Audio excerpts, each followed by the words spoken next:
Hi, everybody. Welcome to another episode of Shield Tomorrow. Hailing frequencies are open. Sorry, everyone was confessing their love for each other, and then I piped in how much I hated everyone, and that caught Amy by surprise. It was a bit of a surprise, yes. It was my turn. Anyone hating Amy is shocking. Oh, don't you dare. Appalling. I know. I'm just trying to throw some surprises into the mix.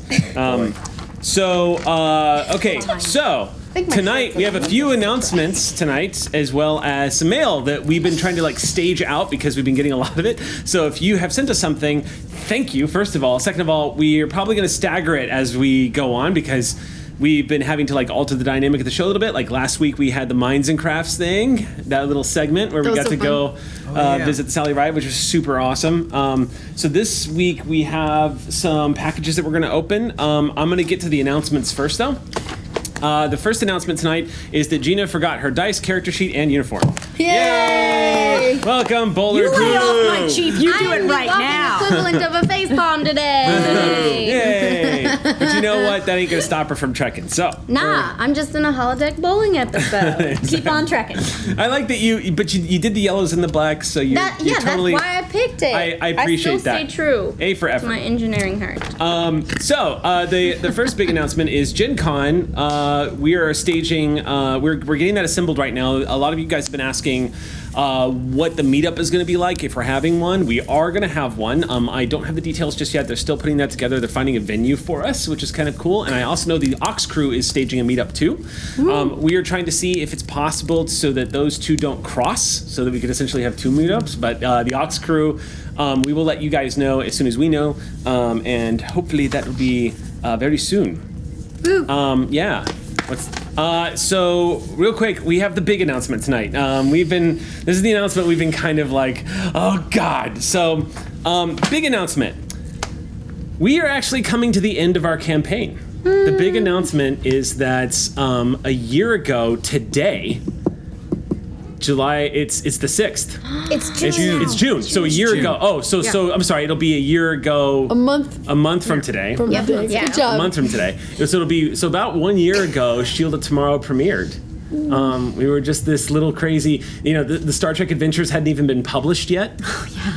And we were going off the beta tests of a lot of the rules, and we were just we still don't. Yeah, we still stumbled through. As Modifius very gently is hey guys, just so you know, Starship Combat, and we're Oh yeah, Starship. Oh yeah, starships. So yes, so the big news, it's bittersweet. We've done this once before with TBD RPG. The big news is that Shield of Tomorrow is going to be wrapping up on July 13th. It's going to be our final episode here. It's been a hell of a thing. The end of the campaign, I'm so happy that we got to play this story from start to finish. I'm really excited that Geek and Sundry let us do this crazy thing. I certainly didn't think that a Star Trek RPG show was going to take off the way it did, because I was hoping. I was actually nervous about running this game because I was afraid running a Star Trek RPG was going to expose us all to people who were really bitter and angry over how Star Trek had been treated. And we're going to be like, what's this? It's a new Abrams thing or something. You know how people get super impassioned. So real quick, there is a new game coming, however. There is going to be a new show.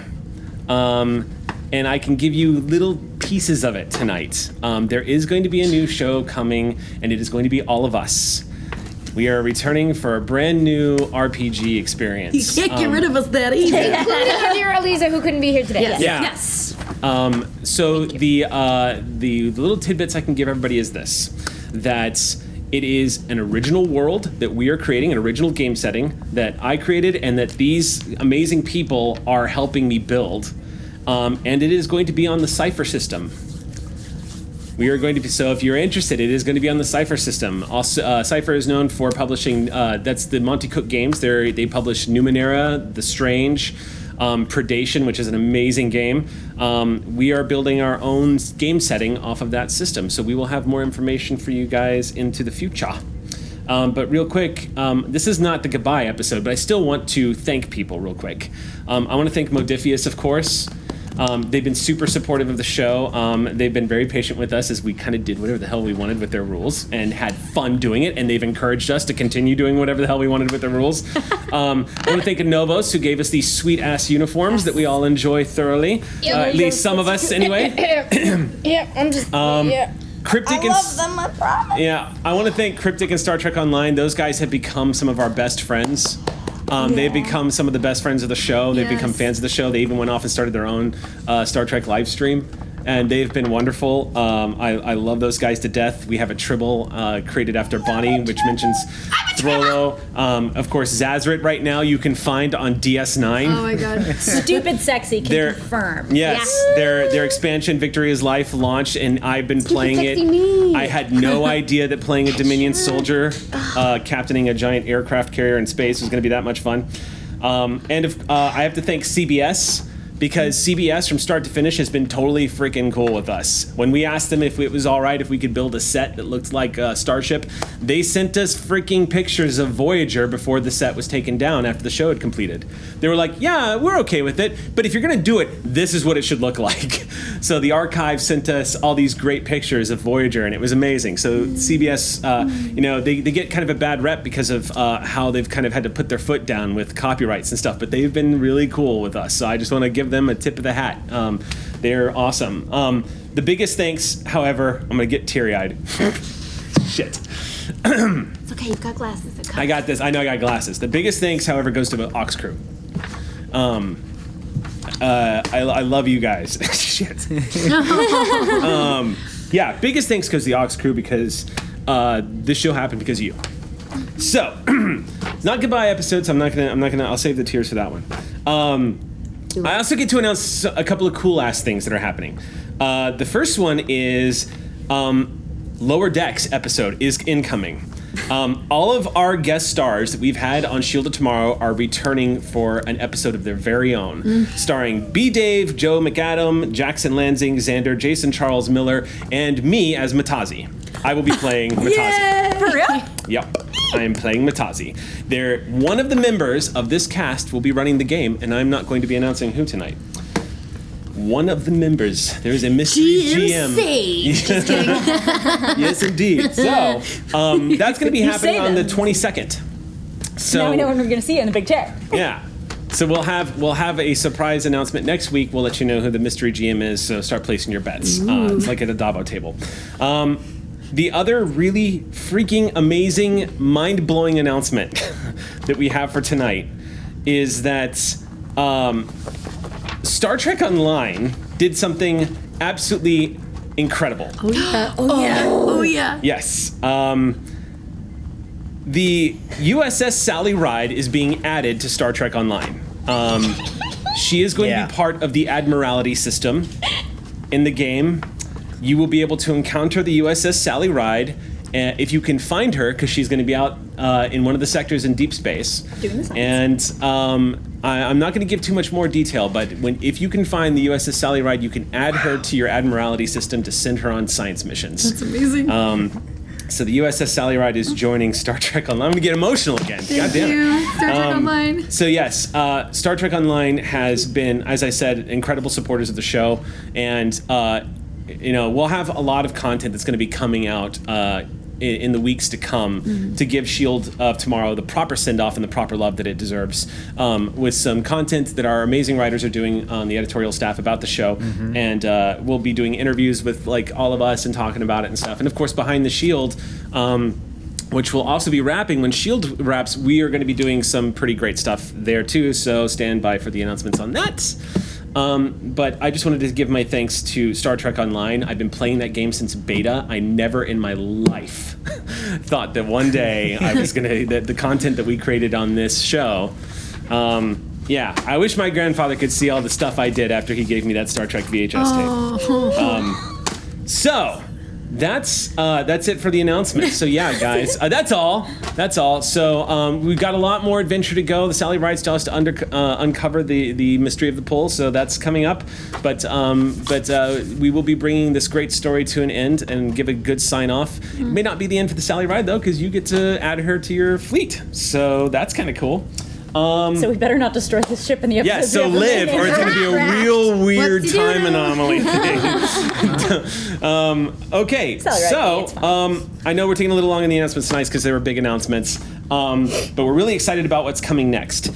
So more information on that soon because the work we've been putting in on what we're doing next is really freaking exciting, and we've been putting in a lot of work on it, and I'm deeply grateful GNS is giving us a chance to do this. We're going to get to world build. We're going to Matt inspired me. I spoke to Ivan, I spoke to Mercer, and I was like, hey, if you guys, what do you guys think? Should I build a world that we could play here on GNS? And they both were very supportive and absolutely said yes. So thank those two guys for the support, and we'll have more info coming soon. But in the meantime, before we finish the announcements tonight, we have some fan mail here that we got to get to. So let's go ahead and launch onto this. I am not going to read names out loud. I'm going to let the people who receives the package scan them first. But this looks like an episode of Sam Loses Their Shit. Can you run that over to our commander, please? Thank you, Denoba. Okay, this is fine. Everything today is fine. I have a normal number of feelings. Yeah, so pop that back. More than 3, Oh Sam? my god. I was like, who's this to? Oh, that's who this is to.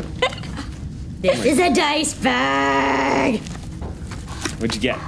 Dices!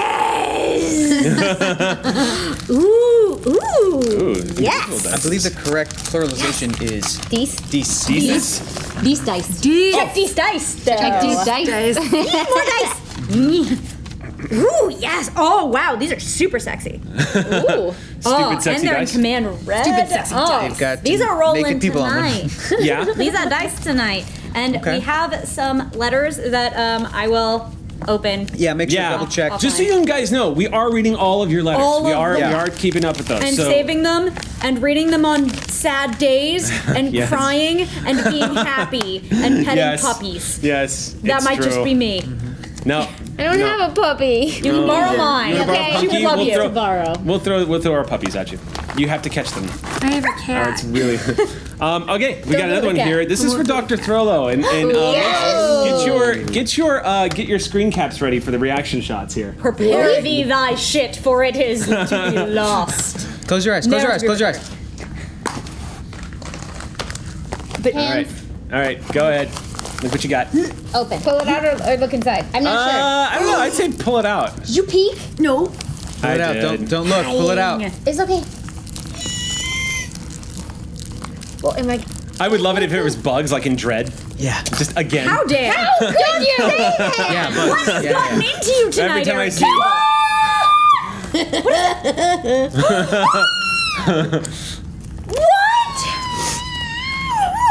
Now you have all the for colors. everybody. I did not expect her to cry. All right. Sorry, it's gonna be one of There's those gonna days. be tears before the episode even starts tonight. There's a bunch of shades. Yeah, you can pick whatever goes with your outfit. There's a teal one. Yep. This must have taken so much work. It's almost like everyone loves you. There's read so many letters. Dr. Throllo, it has come to my attention that your first attempted shore leave on Narendra Station was rather eventful. Even with everything that's happened since then, a Borg attack is no joke, and I heard you were one of the ones affected the most. I wouldn't know how exactly since you've been wearing that weird biosuit for whatever reason. If Amy's lipstick changes any indication what happened to you was pretty important, what I've enclosed here is another way for you to express that if you so choose. Please don't feel obligated to use them. I really wanted to provide you with this opportunity just in case you hadn't received it yet. The idea that this could ever be superfluous. Regardless of that stupid Borg dome, keep being exactly who you are, Dr. Throllo. The world needs good people like you, and if you tell Amy too, that'd be great. Monica. Oh my god. How many are there? I'm asking, is there enough for each of us to wear one? Can we all wear one Can you today? Can you throw a little pass them already, please? There are Yeah. five. Then give me one. Those are really nice looking. I know, beautiful. Look at all the colors. I know. We got this pretty Wow. periwinkle. I'm This gonna, like there's really some lovely cautions on them, so please look at them while I read through these just to make sure. There's caution. Caution? Meanwhile, there are actually sets of this. dice for all of us by our colors. What? So you get some red that go to you. There are the No. two yellows Holy that are going to be shit. traded among our engineers. You guys are so freaking nice to us. My According goodness. to the on-air okay letter, which is a genius way of doing this, by the way. Sorry, Eric, I couldn't figure out the right color for GM. But more importantly, I didn't want the responsibility of possibly giving you a ride. Good dice that we're gonna kill the players. yeah, Like, yeah, that is not allowed. No, don't even sweat it. That's a totally dice. valid reason. No, I'm so very pretty. proud of you, Yeah. and I appreciate Totally valid reason. you tremendously. Real quick, while I'm thinking, You're right. thank you Star Trek Online for my Ferengi Tiki glass. Thank you for that. That got sent to us today. That thing is awesome. I got something here before we jump in. I was told to look out for this a while ago. Wait, is this culturally insensitive, Trello? No. Yeah, we should Okay. ask. It's cool with me. I wanna check. Wait. We have to send the most teal one down here. Wait. The one that matches the most lips. I don't know what I it think is. that's those two look the most teal to me. That one's Let's- the deepest teal. So you're which in one do charge. you like? All right, I'm gonna read. In terms of I'm gonna read this matching- letter out loud. Okay. I got something here. I'm gonna read the short version because the long version Amy, point to which one you want. is the penmanship. there's So beautiful penmanship this is from someone named Az. Do we know an Az? Do we anybody here know an Az? I feel like I know most of the Aux crew. An Az so, and but, a Sill? A Sill? An Az and a Sill. Sill. I An feel like Az I and a know. I Sill. feel like they'll know those names. Anyway, it says, "Dear matter. Eric, happiest of birthdays. Sill and I picked this out together back in October. I hope you enjoy using it. Thank you, as always, for everything you do. All my love, Az." And then Sill wrote this long, gorgeous, like. I really need to practice my handwriting. I will definitely be reading that, Sill. Thank And you, then guys. Max. I have a drinking horn. Oh my goodness. I was like, what is that? It is a Viking drinking horn. Well, it's a Viking drinking horn to me. Excellent. Thank you, guys. This is a rad birthday present. The best part is Rachel also got me a drinking horn, so I'm going to double fist it. Yeah, it's like everyone knew I needed a Viking drinking horn. This one is awesome. That's your Klingon drinking horn. Yeah, my Klingon drinking horn. Oh, wow, you guys. This is amazing. Thank you. This is great. This has to be a house. You guys all have Andorian. So great. Dorian bowling. I'm into it. Dorian bowling. Thank you, Az and Sil. Thank you so much. Oh, quick shout out that would be a sport to we could actually Darcy do. Slightly Fox. This was the Bajoran earring on my puppy Targ. Oh. And now that Sage has her earring on. Last one, I think Throlo had something that you had gotten and you wanted to Yes. tip your hat to. Uh, Your antenna to. I wanted to thank Lynette, who said these reminded me of Throlo, and you can never have too many. Come on, open. Okay, well, I'm gonna hold them up to the camera. Too many dice. Those are perfect. Those are so beautiful. Oh man, if I needed to check my color, I could just looked at my new dice. Oh yeah. We did good though, right? Yeah, they match your coat perfectly. You're perfect. D. So happy. Thank you, Ox Crew. Thank you, Shield fans. Oh my god. Thank you so much. I'm excited to roll these dice. Oh my gosh, this has weight to it. Well, that was actually considering in the old days we usually went about this long, so this Yeah. is a nice flashback. With announcements over, let's go ahead and jump into tonight's With episode of announcements Shield almost tomorrow. over. With announcements almost over. The announcement's almost over. What happened? Do you have more? There's more. What'd you get? There's more. What is it? Oh God, what is it? Stop making faces. I don't know what is No, we're happening. dying. We're literally about to launch the episode. What is it? What does it say? Jenny says hello. Flowers. This is revenge. We have This to is wear this is them. emotional revenge, is what it is. How do we Eric, you wear- need one of oh, I these? see. I'll come grab one. This is my pip for today. Okay. I got it. I'll figure this out. All right. Well, while we do friend care and hug each other, let's get into the intro and start tonight's episode of Shield of Tomorrow. We love you, Oxford.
And welcome back.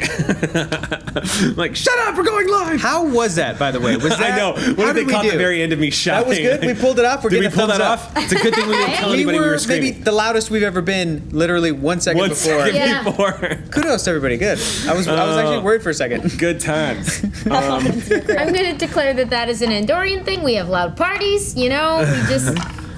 It's true. We can all do the distraction dance. All right, so quick, yes, as we mentioned before, we're down to Lisa tonight. Lisa's doing her actor thing that she does, because Lisa's an actor. I don't know if y'all have noticed, last episode will tip you off if you didn't know that. So yeah, let's go ahead There's a and dried do... tear right here. Somewhere. Yeah, There's a little bit of the blood Okay. correct. She's part of the ship. she's part of the ship. Tell it. Lisa's in the sensors. That's what she does. She sciences. All right, so quick recap of last week's episode. So last week was a bit of a doozy. Some questions that had been asked since episode 1 got answered in the last episode.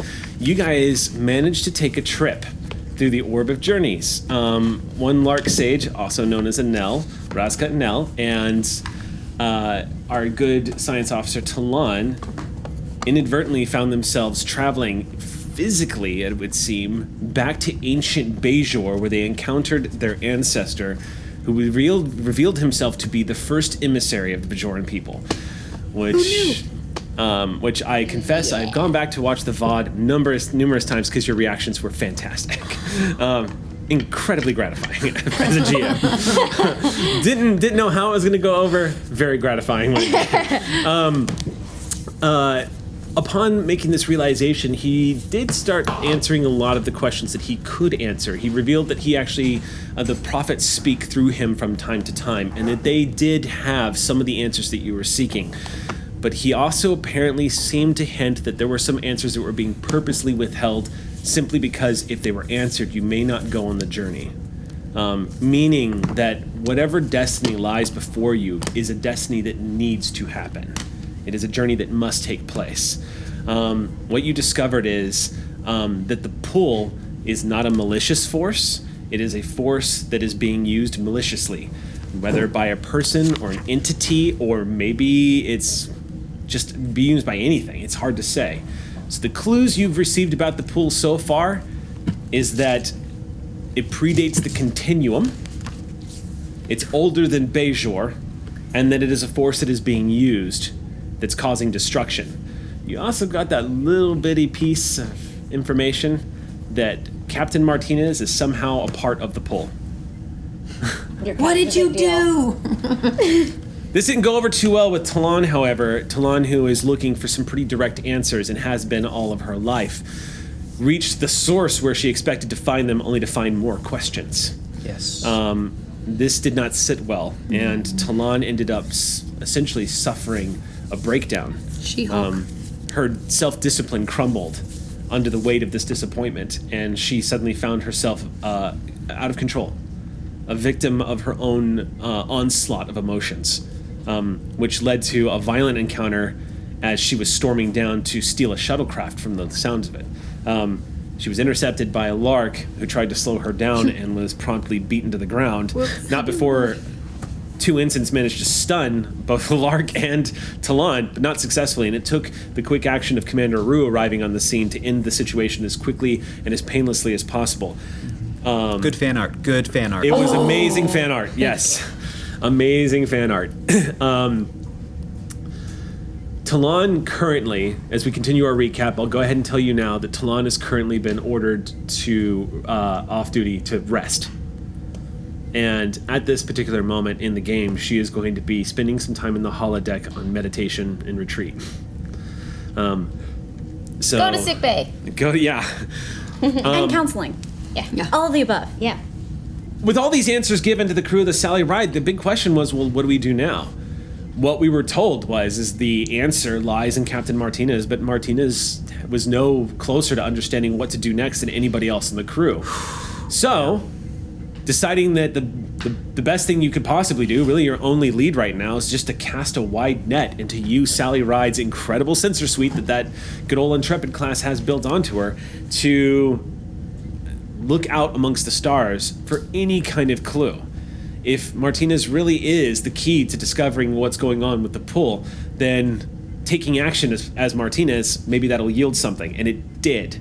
Sending out probes in multiple directions, you discovered light years away evidence in the past few months that there has been a huge gravimetric anomaly that has taken place, that it far exceeds anything you've encountered in the Shackleton Expanse so far. And it seems to have happened near a nebula that was shaped like a bird, which matches a lot of the symbolism you've seen in the visions with the Orb of Journeys. And eerily matches a lot of the symbolism that has been taking place on the Sally Ride since she set sail. Namely, Lark being nicknamed Little Bird, among other things. We're going to start tonight's episode with you guys, the Sally Ride, coming out of warp in the system.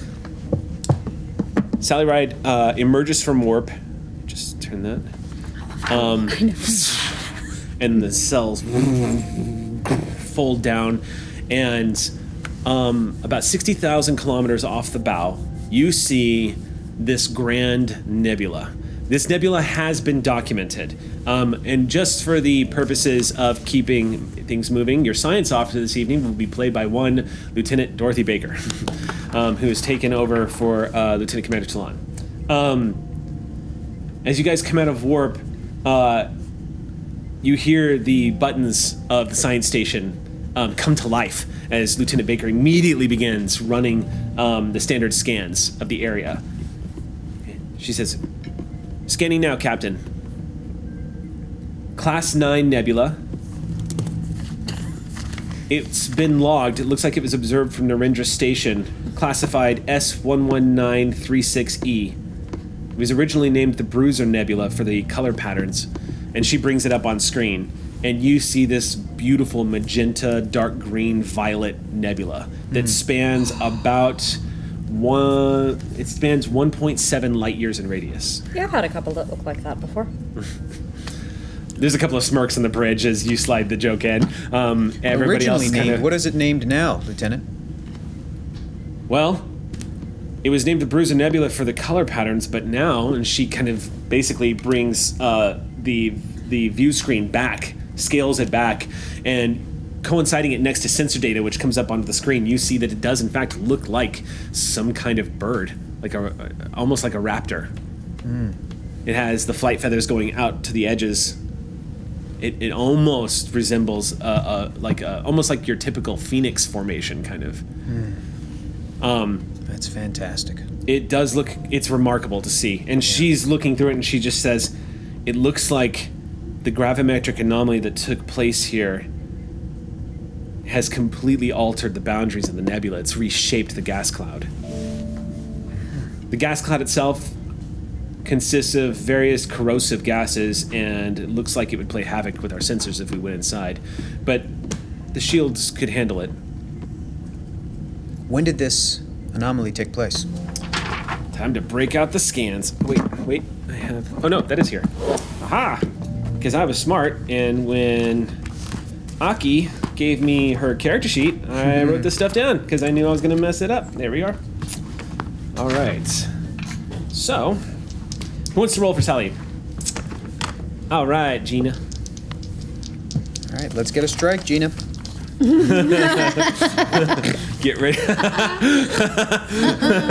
Mark them down. All right, so the difficulty of this roll, by the way, you guys like the Shield of Tomorrow GM screen? Because I like it. It's so good. It's real pretty. All right, so real quick, I'm going to get the difficulty of this, I'm going to set it at 3.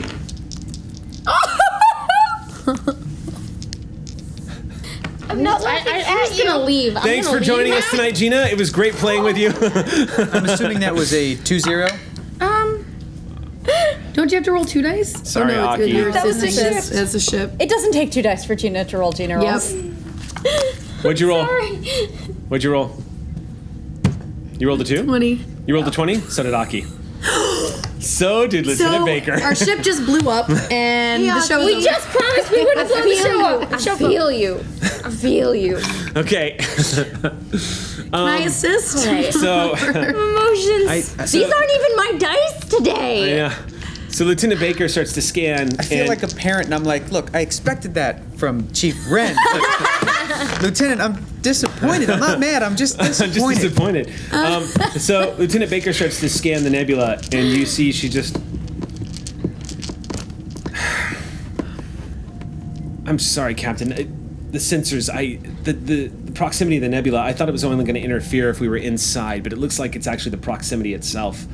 We'll either need to withdraw to scan the area, or we'll need to launch a probe. Okay, I guess we're gonna launch a probe. I should probably see to it personally, Captain. The nebula, I just don't want to risk another interference. Understood. Permission to leave the bridge? Granted. She turns and you see Thank you, she Lieutenant. looks like her boss caught her not knowing something. And she's got this look on her face as she just kind of walks to the turbo lift and door closes. The information that is coming up on the screen, though, as one of the other science officers slides into the station. You are detecting a few... Sally Ride is detecting a few pieces of debris, however.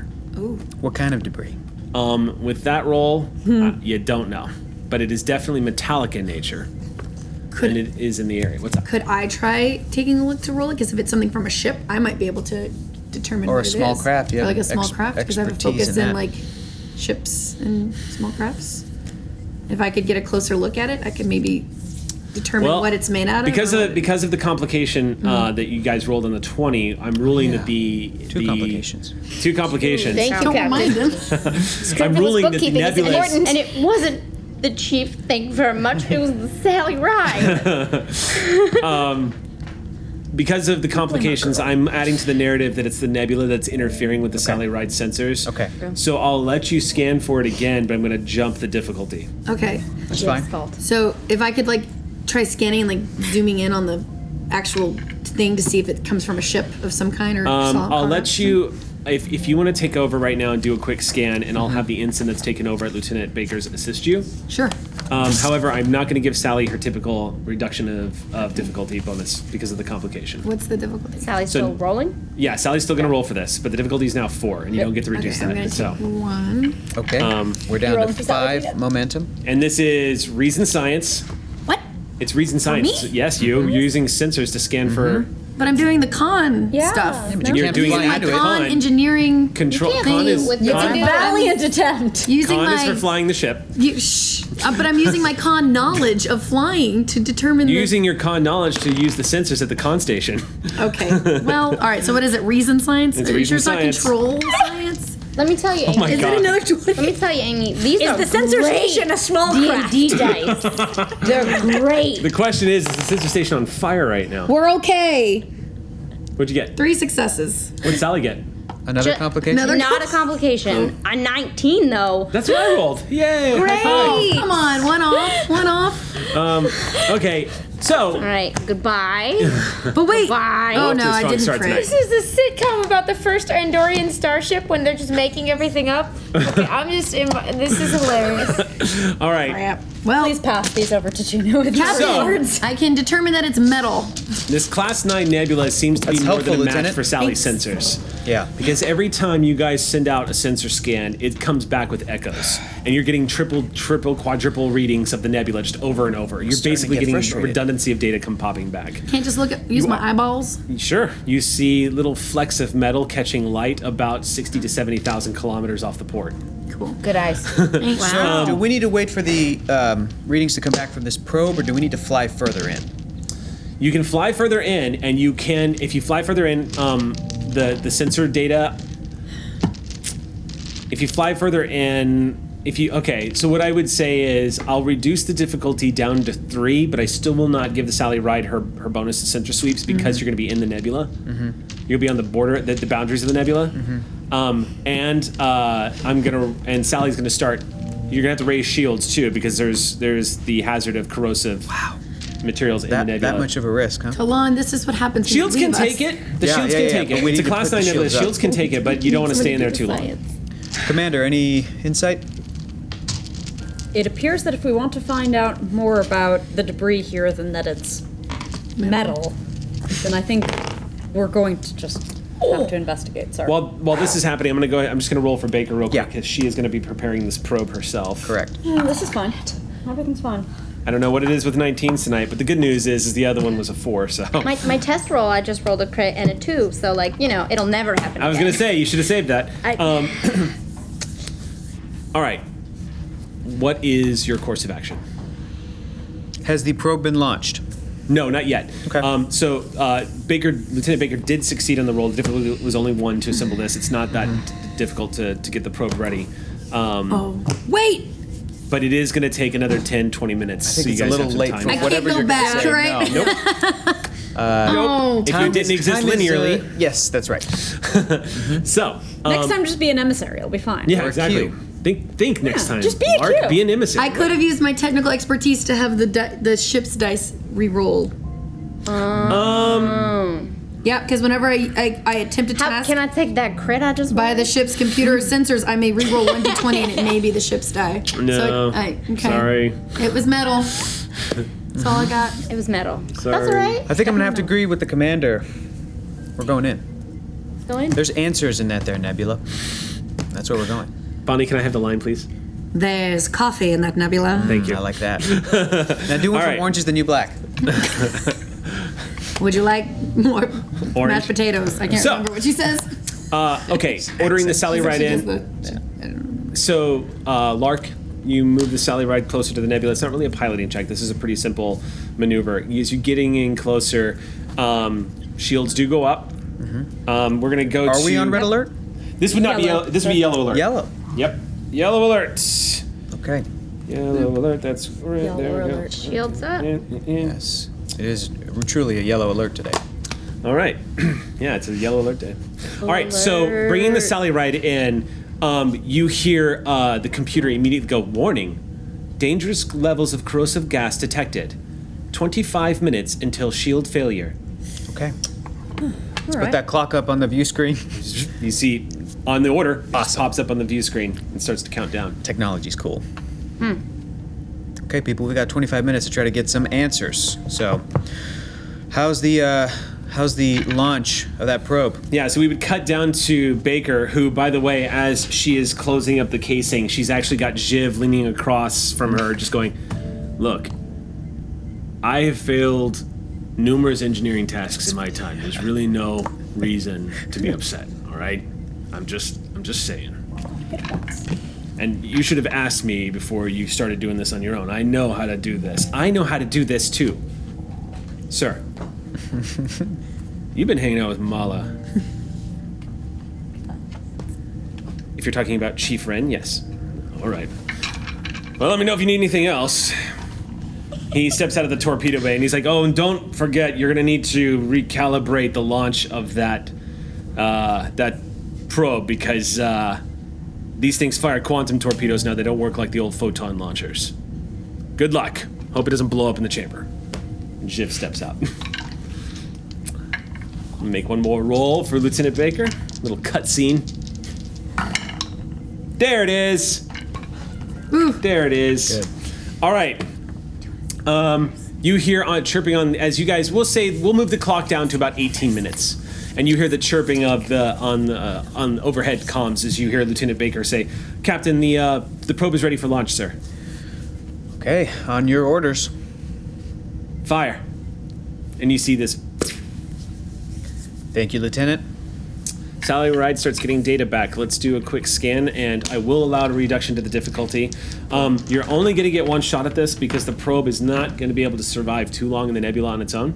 But the sensor suite of the probe, enhanced by Sally Ride's data feedback, you guys are going to be able to get your typical reduction in difficulty. So, difficulty was normally 3. It's being reduced to 2 now. And who's making the initial roll? Lieutenant Baker? We'll say Lieutenant Baker. Okay. Because I got her stats here. All right, Dorothy. That's what I like to see. So I got 2 successes for Lieutenant Baker. 1, so 3. All right. You get a momentum back. Yeah, don't forget, you guys have full pool of momentum Yep. from the Yep. others. Okay, so data starts to come back immediately. What you get is that in this nebula actually, it did get warped by a gravimetric shift. And it was not, according to this data, it is not related to the gravimetric anomalies that are normally found in the Shackleton Expanse. No surprise there. You kind of knew what you were getting into when you arrived here. And what you get back is very similar to the data that Talon has been meticulously studying ever since you guys have recorded it at Citrian 7. Same sort of phenomenon. Interestingly enough, the data that's coming in does seem to indicate that there was a shift, a gravitational shift of, as I said before, epic proportions that caused the nebula to actually warp the gas cloud itself. It was actually starting to implode, which is what gave it like the wings-like shape. It used to actually be like a starburst pattern, but some of the nebula actually got pulled into a certain direction. Interestingly enough, the direction it was pulled in is actually right where the Sally Ride is currently coming into the nebula, so the debris behind you is the direction that the pull seems to have happened. Sorry, coming from or going to? So as you guys are moving into the nebula, it would be like if the wind was blowing against you guys. So the pull was actually, according to the readings you're getting back, the pull was happening from your forward to aft, the direction you're facing. Because you guys just came into the nebula, so behind you is the pieces of debris that you guys scanned. The probe is also giving you some information back before it cuts out that the debris behind you, there's actually a debris field. That's about 45,000 kilometers away from the initial piece of debris that you discovered. So it's a little bit farther away from the nebula. And according to the sensors, it looks like it's drifted that direction. So it may have actually come from the proximity of the nebula itself. And that's what you get. Shall we see what we can find out about the field and then get out of here, sir? Sounds good to me, Commander. Onward, Sage. Moving us deeper into the nebula. Then we'll say, again, the colors that are playing up on the view screen are magnificent. And this is a gas cloud that is 1.7 light years in radius. So moving through a nebula is always kind of, it's kind of a mixed bag. Every now and then you come across that rare space turbulence that you get when you're actually traveling through gases. And every now and then the Sally Ride does make you all do a little bit of a shuffle. Not my fault. The Star Trek shuffle. Not my fault. Did you see that episode of Tabletop where Jerry, Ryan, and Will Wheaton just started calling it out and doing it? It was amazing. Yeah, that's right. They were playing Catan. I'll go ahead and give this to you. You guys spend the next, we'll say, 10 minutes scanning into the nebula. What you get back is that the sensors are being shredded. Every time y'all scan outwards, you're not getting any more data back without a probe. And the shields drop to about 45%. I want out. Yeah, I think we're starting to get pruny. We got to get out. And try to put more power to the shields, Captain. If you wanted to stay longer. The sensors are getting shredded, you said? Yeah, you're not. They're almost useless in this nebula. Oh. So At short this of point- sending probes, which is kind of just like sending tin cans out into gale force winds, Essentially, yeah. we're not getting anything. I love that y'all are still wearing your Andorian antenna. Oh, the whole show. To be clear, I don't know why yet, but we will eventually discover the diegetic reason. Yes. This is going to happen this episode. That is my challenge to all of you. I'm going to find a way to incorporate Gina's bowling shirt in this episode. We're on it. They did get a little homesick after Yes, sir. hearing all the music at the wedding last week. There we go. They were party gifts. Morale boosters. These are all party Done. favors from the wedding. Oh my goodness, Rue is wearing a party favor. Yes, you are. That's right. It wasn't an Andorian Captain's wedding. orders. You insist, sir. Yes. So is the Sally Ride moving out of the nebula Cute. then? Yep.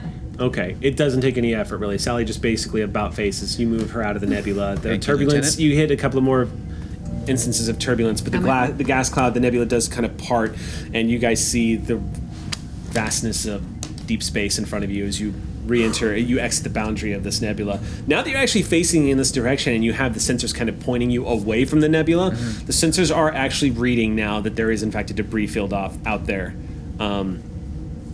Sir, Yes. there was that piece of debris that we found. Why don't we tow it away from the nebula with the tractor beam? If it'll help, let's do that. Okay. All right. I would like to do Lieutenant? that. You guys don't need to generate momentum, and it's an easy enough roll. So I'll just say that you, Lark, if you want to go ahead and just make a piloting check. Sure. Because if nothing else, you can. Control con? Yeah. Control con difficulty is 0. Space truck driver. Is this? Can I use a focus? 3. You're fine. Yeah. Okay, You got 2. 3 momentum. Basically, you can keep that Yeah. in the pool for the scene, so you don't have to burn.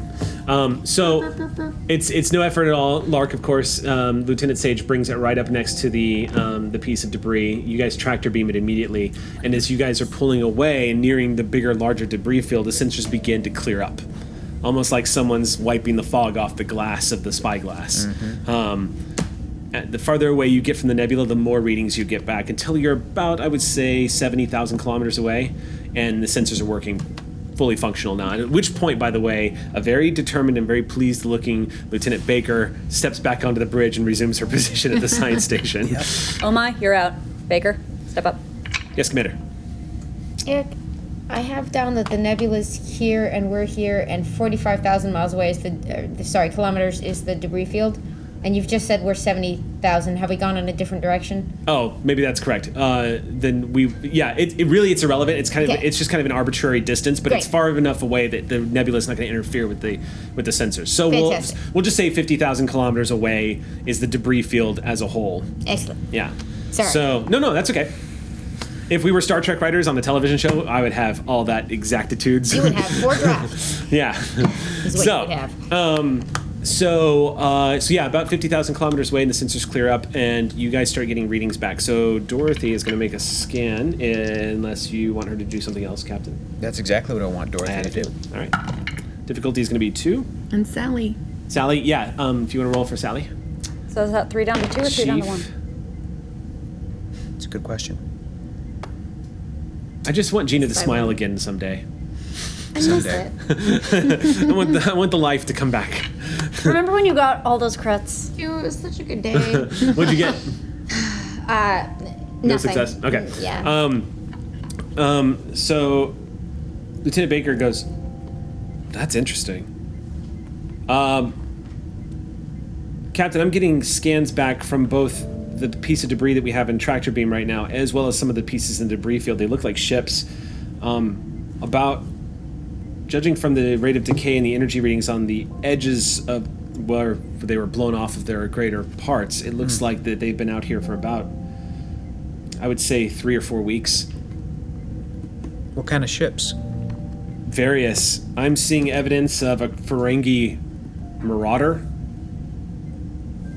Looks like 2 Orion shuttle raiders. There's evidence of looks like a Gorn cargo ship, and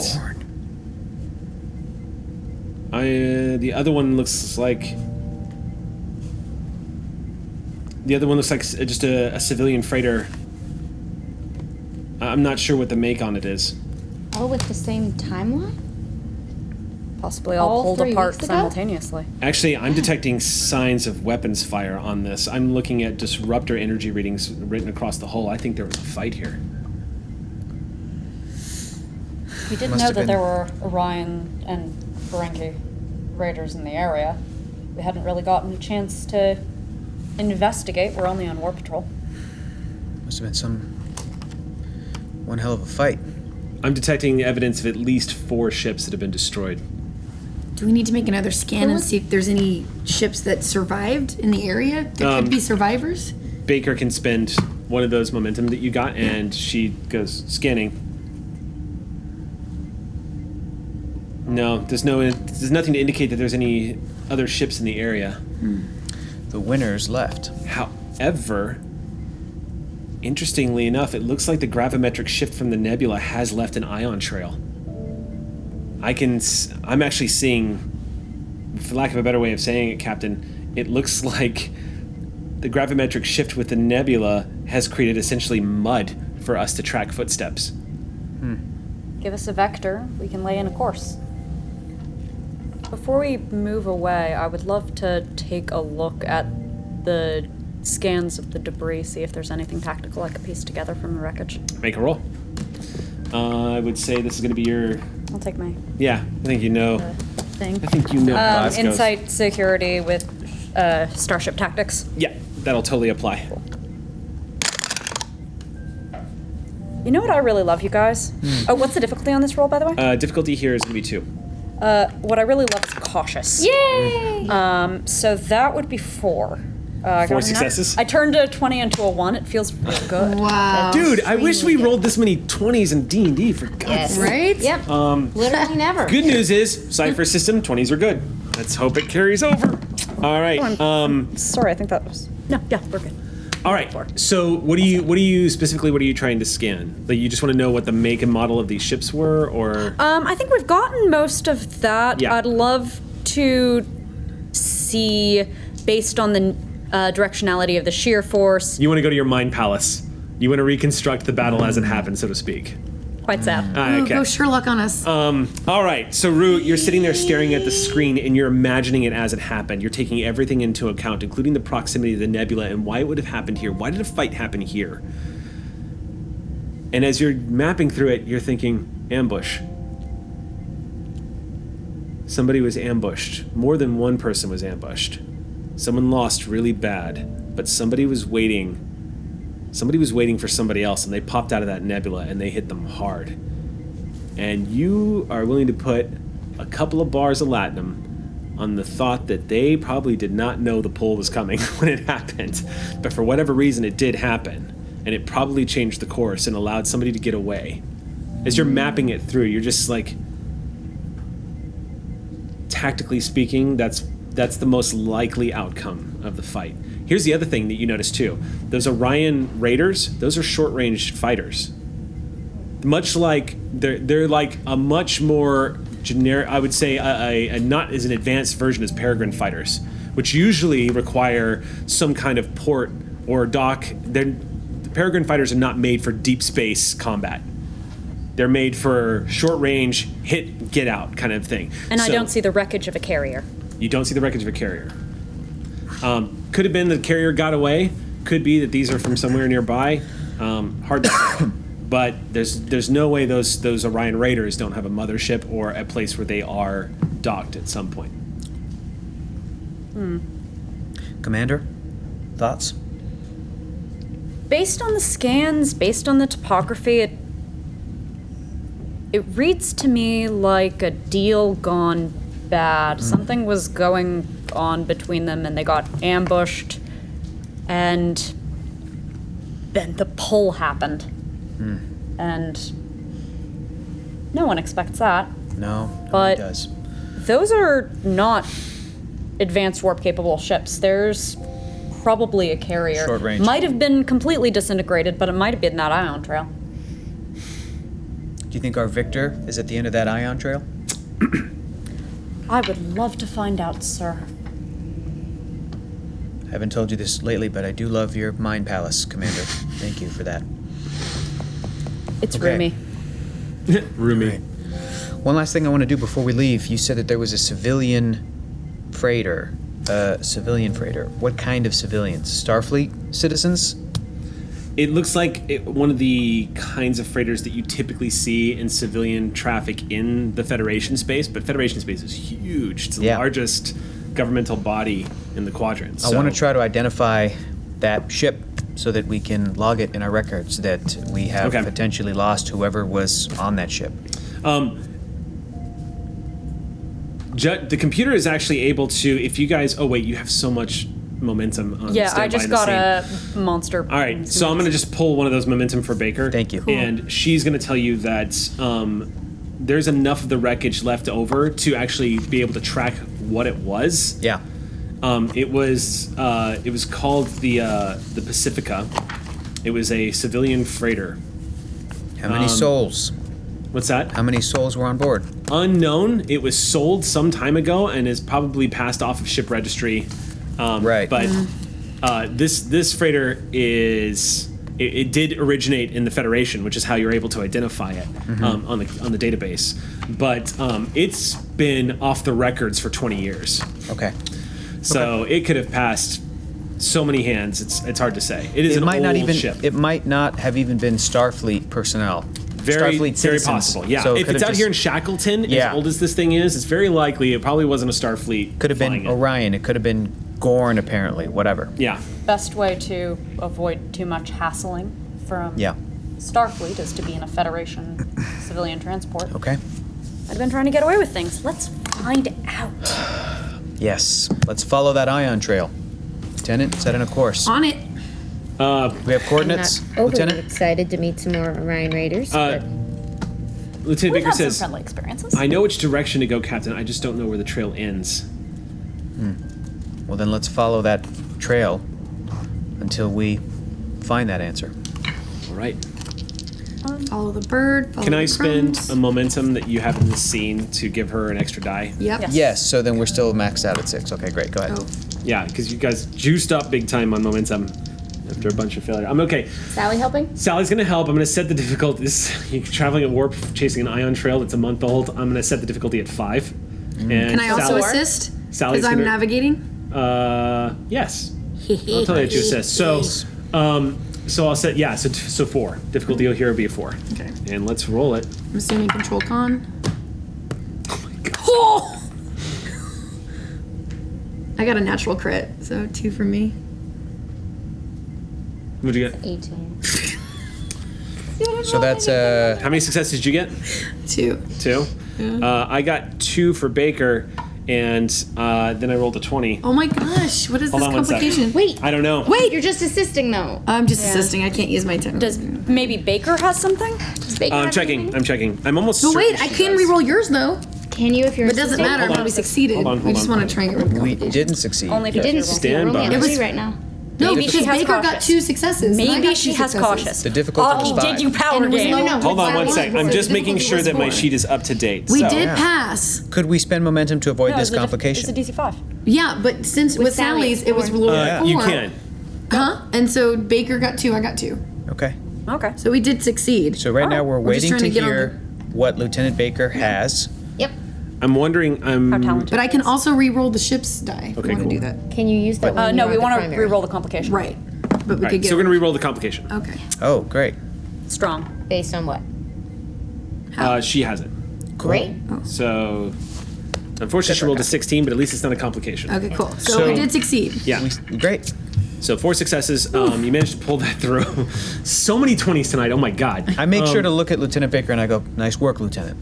Thank you, Captain. Sally immediately turns the nacelles.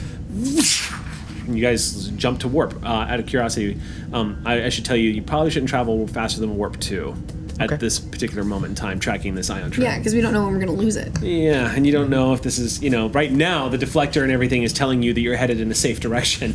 But, We've got shields up. yeah. We could Well, go it's- too fast, like ludicrous speed, and pass it. We don't want to do that. No, I mean there's plenty of safe. You can set a course in a random direction in a Right. starship, and you're not going to risk flying through the sun because of all the safety protocols and everything else that take them into place.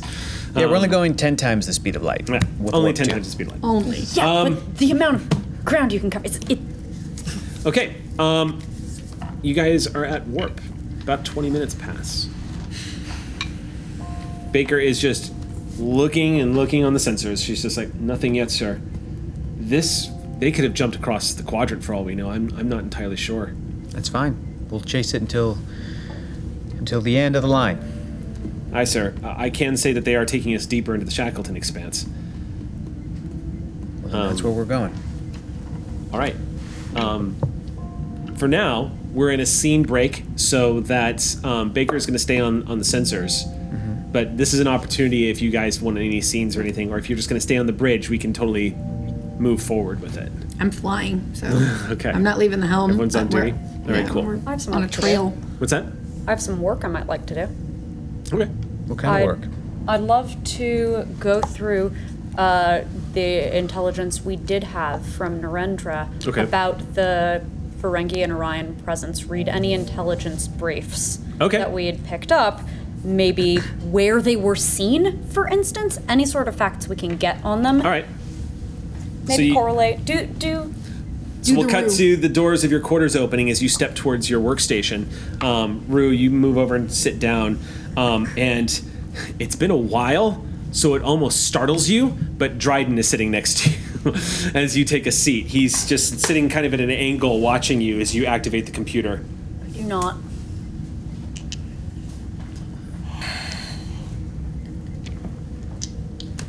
Well, I'm hunting for intelligence. Yes. I used to know a thing or two about that. Yeah. Yeah, you did. I'll be doing this now. By all means. Yeah. Are you ever going to lock me away again? Haven't really had the opportunity. That's a hell of an excuse. Trust me, it's tempting. Every time I listen to you, things go wrong. You sure about that? Look where you are right now and look what you've done. In the end, did things really go wrong? I do remember a Klingon commander getting assimilated, a doctor I'm very close to. I remember you thought that what I ought to do with Lark was kill her? It had crossed my mind, but mostly I was testing to see if you were willing to do it. Oh, of course. I'm serious, Janelle. You can't I lie need to to me. know where I end and you begin. Because the longer I stay out, it's going to be harder for you to tell. That's what it's supposed to be. Not like this. It's Not not arguing supposed to be that. like this. Yeah, I'm not supposed to hear from you at all, except Exactly. in the Shantara. So,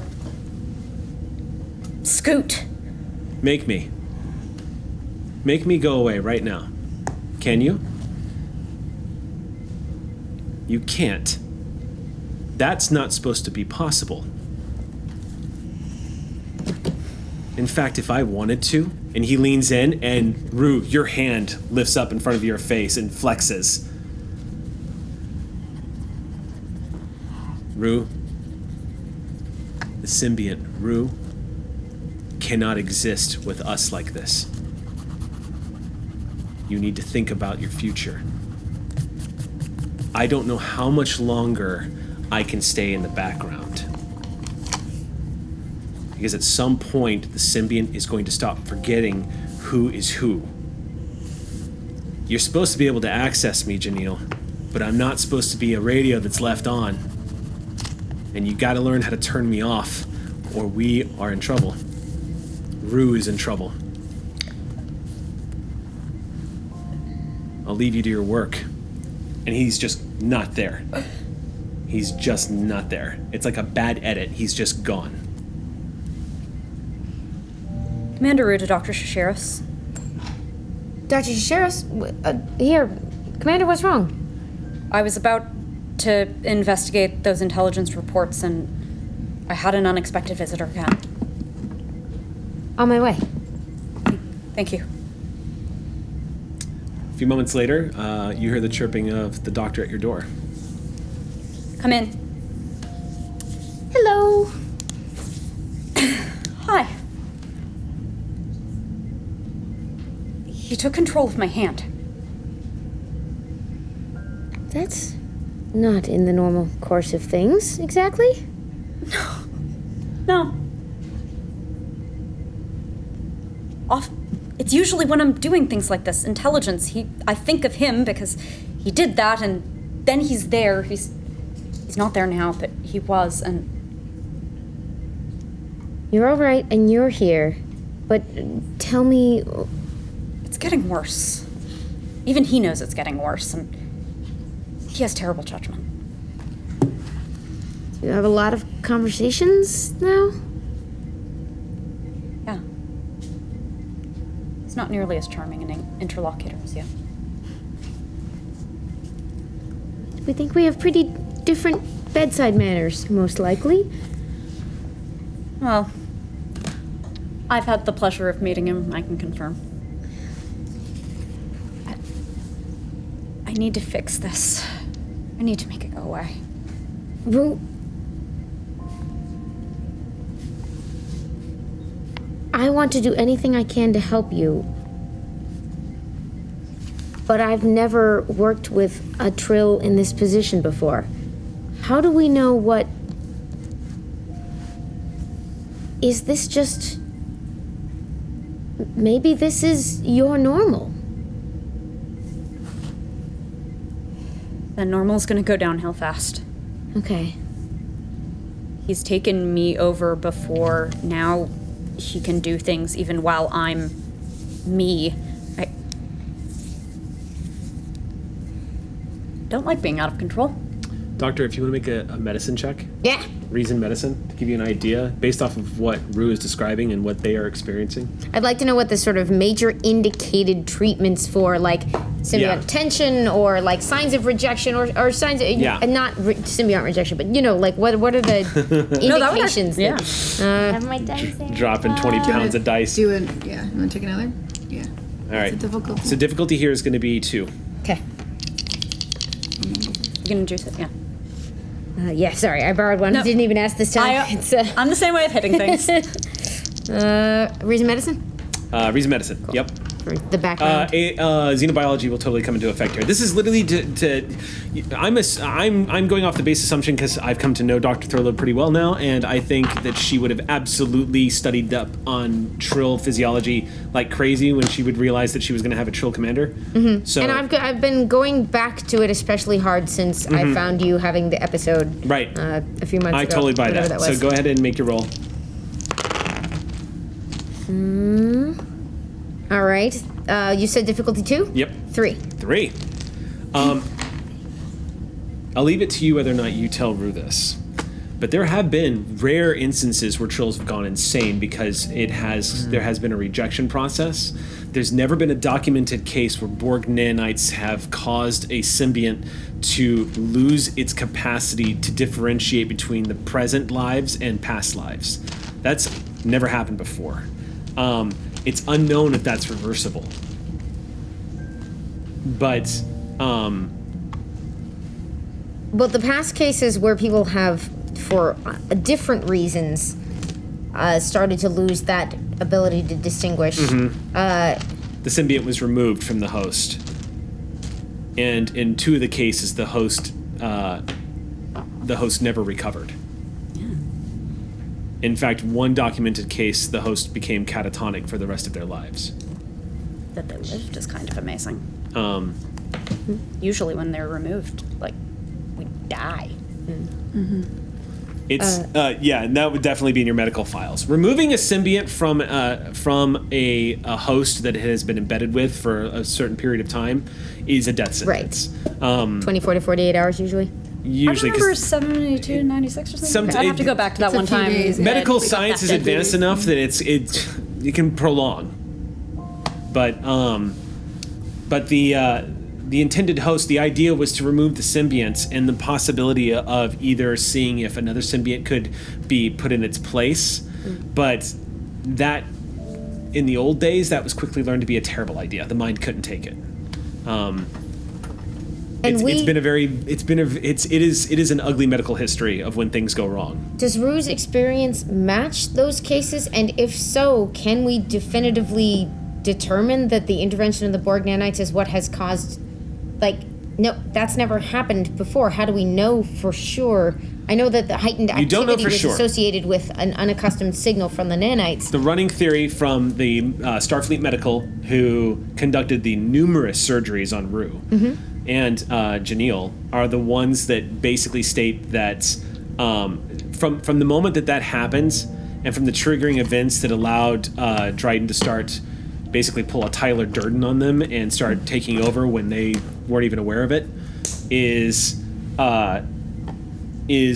triggering moments seem to coincide. That never happened before the assimilation process was happening. So it's the strongest candidate, but there's no definitive proof.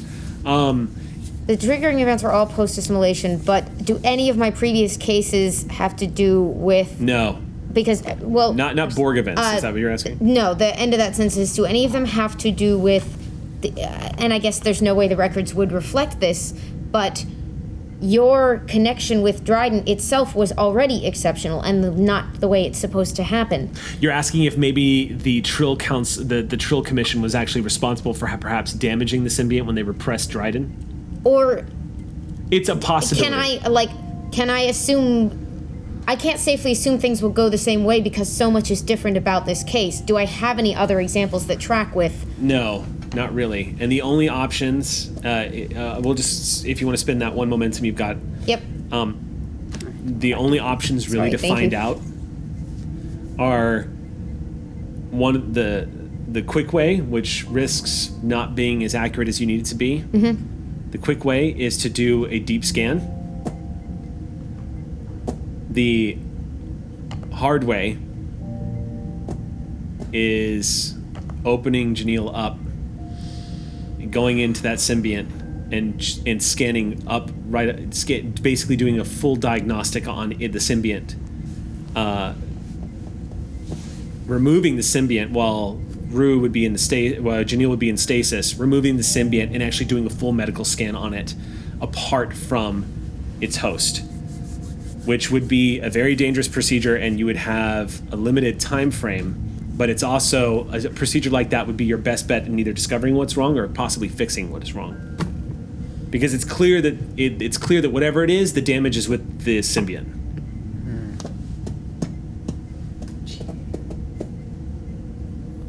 Am I qualified to do that, and do I have the equipment I need? Yes. Yep. You can do it. If anyone can do it, Dr. Are there any other, like the ritual that Rue didn't get a chance to perform? It's possible.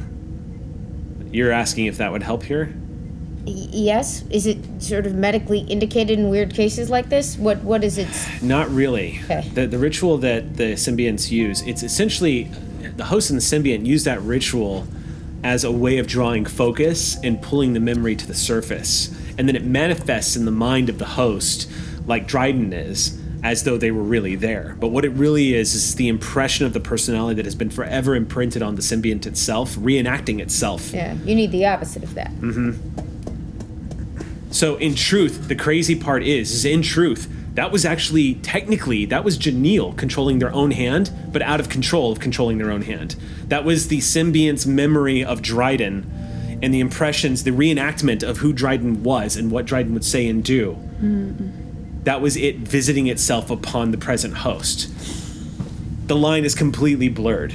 So when Janelle is talking about Dryden in this plural sense of like, oh, he was here, he was there, it really is a medically controlled hallucination, essentially, of the symbiont manifesting the living memory of the previous host. What is it that I can learn from close scans of the symbiont in an isolated test? Different hormonal levels, or the biggest indicator that the reason why that might be valid to do is the biggest reason is because of the damage. If any Borg nanites did damage the symbiont, you're not going to be able to just surface scan that. You're going to have to literally get into the symbiont itself and scan it from the inside out.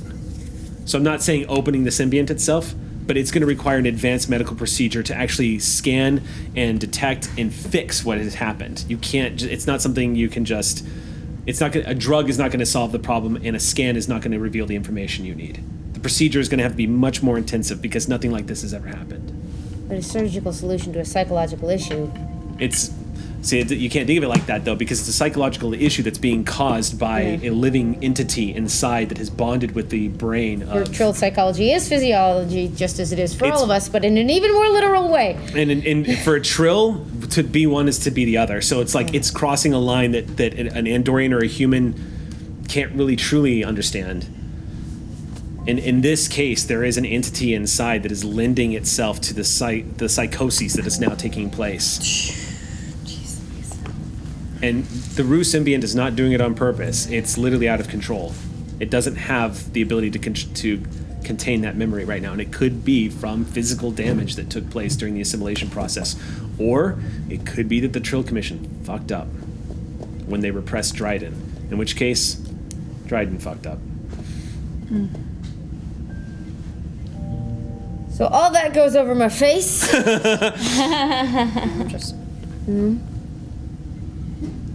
Commander, I have some options I want to talk to you about.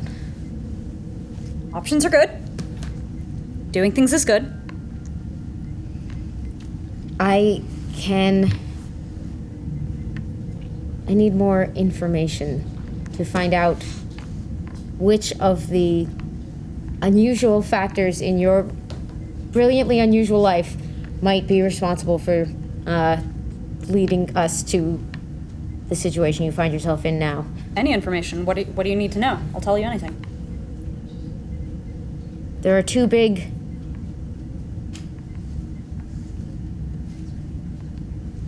We can get quick answers to some of what we need if I can take you down to sickbay and we can do some deep scans. There is a possibility that in addition to or instead of that, something to consider would be the temporary surgical removal of the Rue symbiont for more detailed diagnostic scans and potentially treatment options.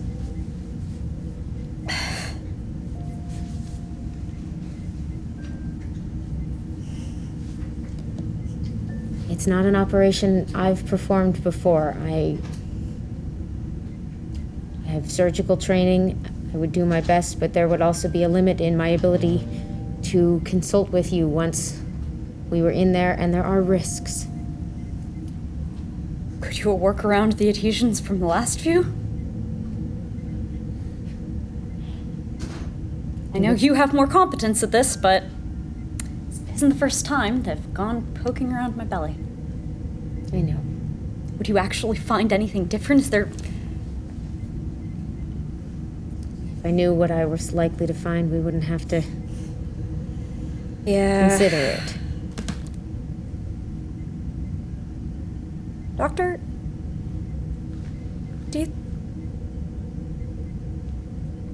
this first happened to me right before we launched on this mission. Right after we met Jenny. She did things to you and the nanites in you. Is it possible she did something to me and it went wrong?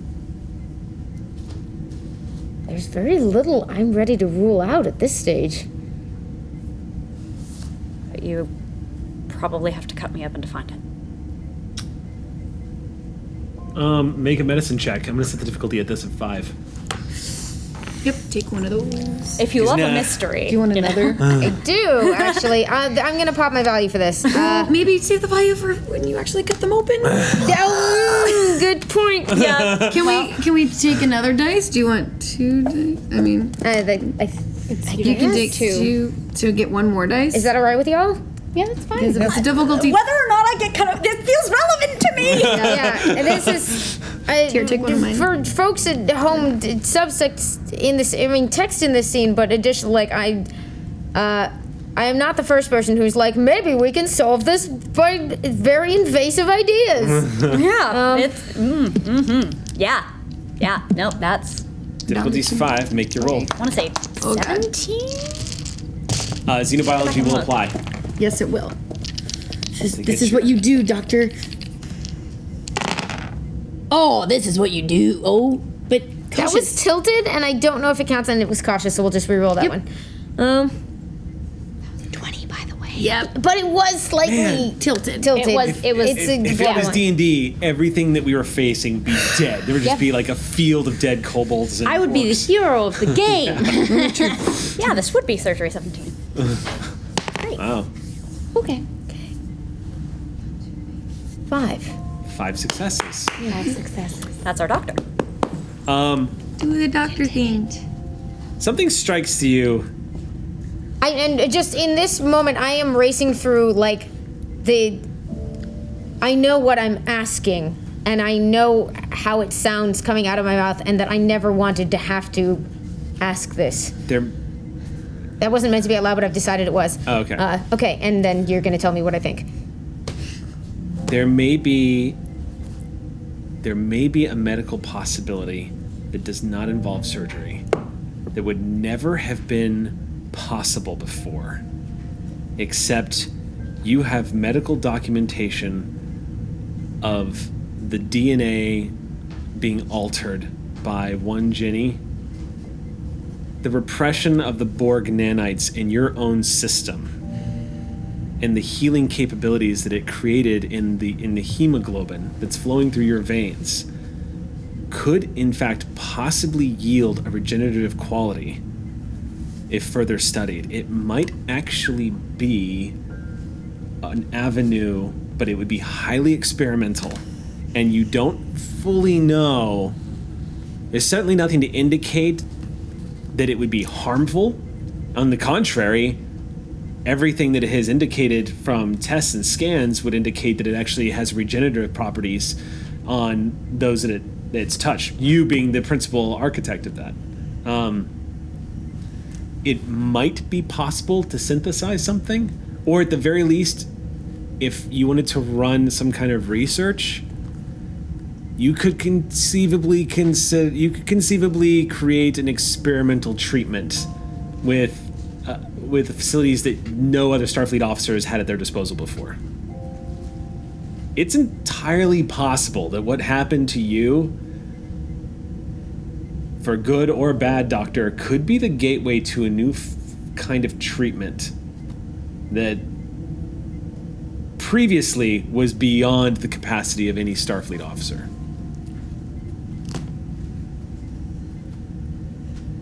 This is an odd...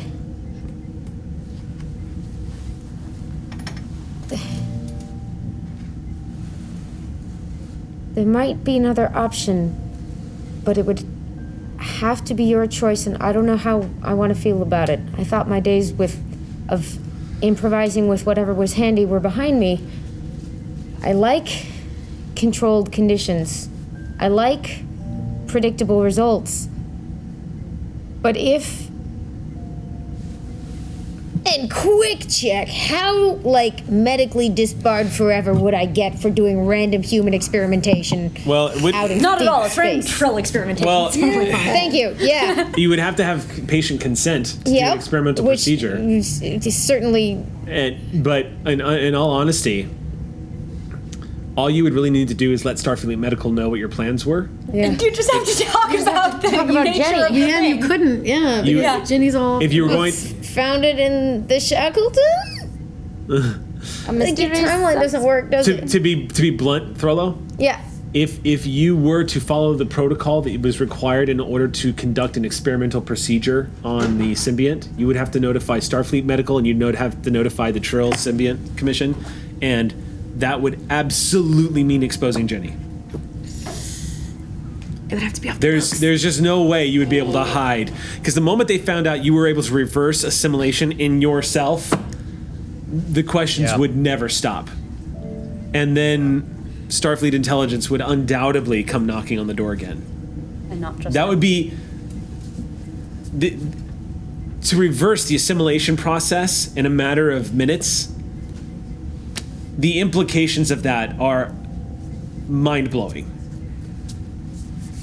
So it would absolutely throw open the doors if you were to ask like you're supposed to. If you were to play by the rules, you would expose Jenny. Ship of Secrets. Says the one who broke into the. If you're going off-road with this, then all you need to do is get Rude a nod. And you're probably going to have to bring Matazi in on it too. Oh, if we do this, You're going to need a nurse for sure. I would certainly... So...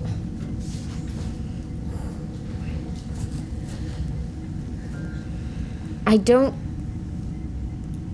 know that Jenny caused what's happening, but I can't rule out that she might be able to help.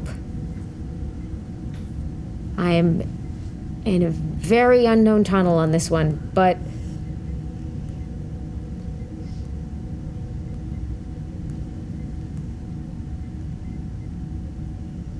we might be able to try to apply what we have.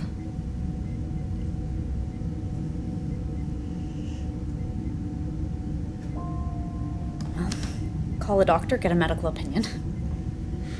So, is there anything you would need to look into before I sail between the Scylla being cut on and the Charybdis of more experimental medical treatments?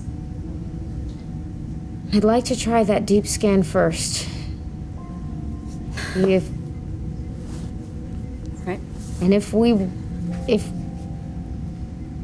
we tried to work on this, I would very much need your help. And I'd like to talk to the captain. If we succeed, there may be implications beyond us. I could conceivably have recovery time. I would need to let the captain know anyway. We may have developed a therapy that could help many people, but that would be changing some of the protective decisions we've made. How do you mean? If it impacts security in some way. If we develop a useful therapy based on Jenny, I don't know if that's something I can keep to myself. And in true Star Trek fashion, interrupting your conversation is the chirping sound of the communicator from Lieutenant Baker. Dr. Thurlow, Commander Rue, we've located the destination of the vessel. Well, never did get to those reports. Then give me the whatever you need in preliminary work. I'll look it over and we'll rope the captain in on this too. If Jenny can help. I know that Starfleet interference was pretty terrible for you, but you could stop some pretty terrible things happening to people. My first priority here is doing my job of helping you be with us and whole in mind, is what I mean.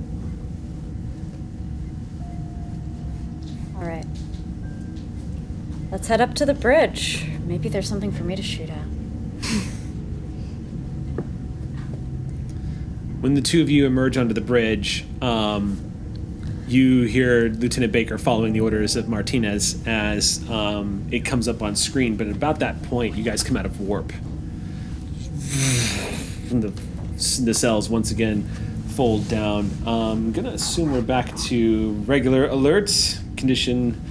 Is no?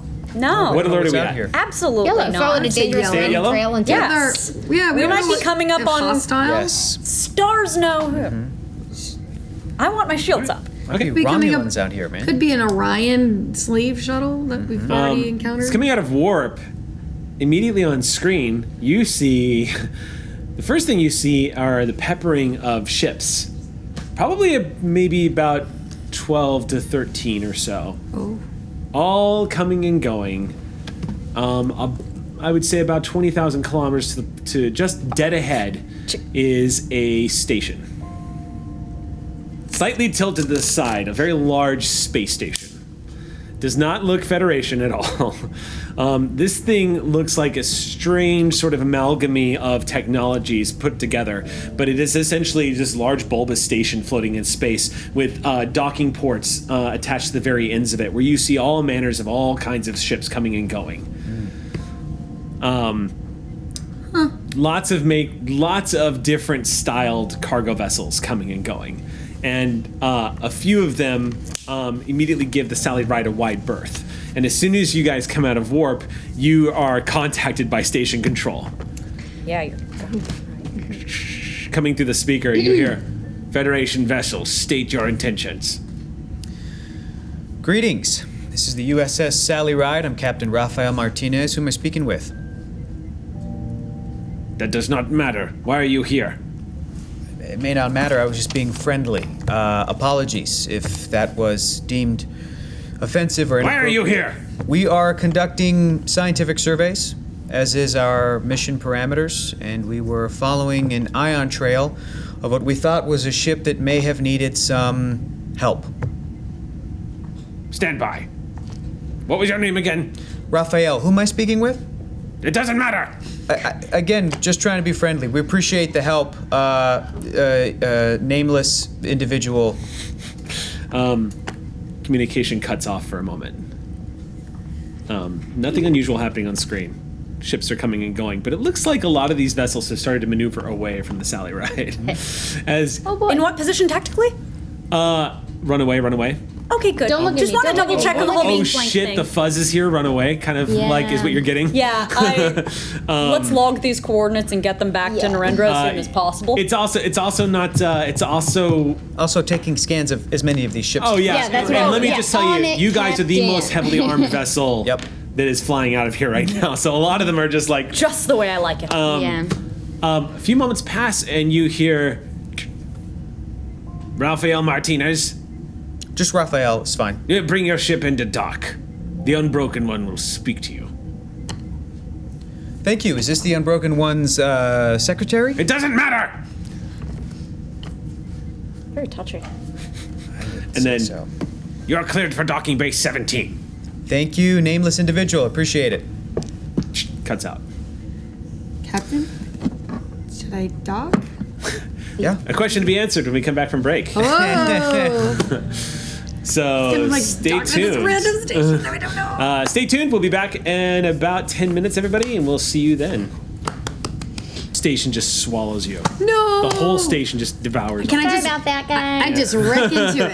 I Thanks just so splice much. Straight What? Is the station a whale? It's a whale. It's a whale. Yay! But you're now inside of a city, so hey. Awesome. All right, I miss that let's city. go ahead and jump back into tonight's game. So where we left off, the Sally Ride was docking at this bizarre, bulbous, darkened, like steely-looking station that was just kind of randomly floating out here deep within the Shackleton Expanse, in orbit of nothing. It is just out here in the middle of nowhere, and it is currently surrounded by various vessels, all who, as I said before, were giving the Sally Ride a wide berth. And as you come in to dock at the station, more of these vessels clear out. A lot of these look like small freighters. There are a few ships here that are very obvious from certain races of the galaxy. There's a few Gorn hegemony ships here, but aside from the Gorn hegemony, there's also, I always call it hegemony. It's hegemony. Aside from the Gorn vessels that are here, you do spot the ships that you do spot are not government-styled ships. They don't look like they belong to any particular government in the galaxy. They all look like civilian freighters, one way or the other. You're definitely kind of getting the illicit vibe from this place as you're starting to dock. And as Sally docks and you guys make your way down, who is going onto the station? Okay, so obviously Commander Rue. I'm robustly armed. Okay. You got a phaser next to you? And a knife. Okay, you're bringing a knife? All of senior staff is coming. Okay, everybody's coming on. All right. Gladly, sir. We can All go right. shopping. Wait, hang on a second. Jiv politely asks if he can stay behind. Sure, Jiv, yeah. Thank you. I don't. This is the arm that means carrying my doctor's kit. Y'all might not know that. I've known that for ages. I don't know if I ever say it out loud, but All when right. I show up with my kit, this is what. No, that's your what- object look is I'm solid. We all figured it out. Fist bumping the audience. Why not both? Both. You're a very friendly doctor. Good bedside manner. Much better than Dryden. What? Yes, Jiv, Captain. try to keep the ship in one piece. Oh yeah, I'll keep Okay. the engines hot in case we need to run. You know. And I know that Chief Wren has just recently joined the Holodeck Starfleet Bowling League, but I think that your hazing can officially be over, Chief. Why don't you go ahead and... But my 24 hours isn't up, sir. You know what? We'll go ahead and we'll let it slide. We'll push it to next shift. That is a major violation of protocol. Ah, you did it. We all know you're supposed to wear an actual bowling shirt for 24 hours, but That is the rule, sir. yeah. We are I think it looks cool. Okay, as long as you clear it with them. yeah. Don't worry, they can I- answer to me. Yes. Okay. You're fine. I We're get gonna a. need you I get a. Are you in sure your this stuff. is time to metaphorical break doctor's protocol, note from the captain. This Okay. is the time to break protocol. Yes. All Look at right. where we're about to go speak to the Unbroken. So I yes. think they'd be intimidated. She bowls very well. All right. I'll go change. If you insist. First thing that hits you when the doors open is the smell. It's not particularly bad, but it's clear that the environmental systems of this space station are not as efficient as the ones on the USS Sally Ride. Instead, there's a mixture of stale air and a certain moisture that's kind of unsettling. It's in the air. Gorn. Thankfully, there doesn't seem to be any indication that you can smell the Gorn. I would wonder if Gorn perspire. I wonder. You can smell the Gorn. But Sweaty Gorn, the new band. Sweaty Gorn. Stepping into this darkened area, the first thing you notice is the inside of this station, the docking bay as you come stepping into it. It's kind of darkened. And it very much reminds you of a Klingon vessel in that it looks like they keep it dark in here. It could be because the lighting fixtures are bad or that they've got poor power systems. It's difficult to say. But for the most part, there's a lot of shadows all about you. And stepping into this cargoed area, you're actually surrounded by cargo containers that go from floor to ceiling. Yeah, Rue, I would say this is a dangerous position to be in the moment you step off the Sally Ride. However, the Ferengi trader that approaches all of you as you step into the cargo bay with a pad in his hand seems relatively relaxed. Is not giving any indication that he should be tense or that there's something waiting for you. Don't like that. So this Ferengi trader approaches. This Ferengi trader looks like he's moderately well dressed. Maybe not of the wealthy cast of Ferengi. He doesn't look like he has a particularly decorated headdress on behind his ears. He comes walking up wearing a robe that is simple in its patterning, dark greens and yellows. And as he approaches all of you, he just looks down and says, "Are you actually Starfleet, or are you selling things that you stole from Starfleet?" No, we're Starfleet. Oh, you are Well, that's good. Usually I have to worry about who I'm talking to. Sometimes people like to shoot you when you come walking up, you know? Yeah, that's not what Starfleet does. No, I know. I'm happy to see you. It's always a pleasant encounter with Starfleet, unless you're doing something wrong, of course. Right. Why would you've encountered members of Starfleet that are doing something wrong? Oh, no, I've been doing wrong. Oh, right. I've broken laws, yes. No, Sure, Starfleet doesn't like that. Correct, yeah. But you're out here in the Shackleton Expense, so It's you true. can't touch me. That's very true. Who do we have the honor of speaking with? My name is Nurgle. Nurgle. No, Nurgle. Nurgle. Nurgle. I'm Yeah. Raphael. Oh, I like that. Raphael. That's a human name? Yes, but you gotta roll your tongue if possible. Raphael? Yes, Captain Raphael. I might use that. Go ahead. Nurgle. After you leave, I think I'll be Raphael. It sounds good. Oh. Sure. You wear it better, sir. Thank you. Well, what brings you to Carvania Station? Well, we were invited by a nameless citizen to speak with the Unbroken The ones. Unbroken. Thank you. His face falls. This unnamed citizen sent you to speak to the Unbroken? Correct. Yes. And we Starfleet don't like to uninvite ourselves from open invitation, so we will go and meet with the Unbroken. We would hate to be discourteous. Okay. Were they expecting me to take you to see the Unbroken? I don't know.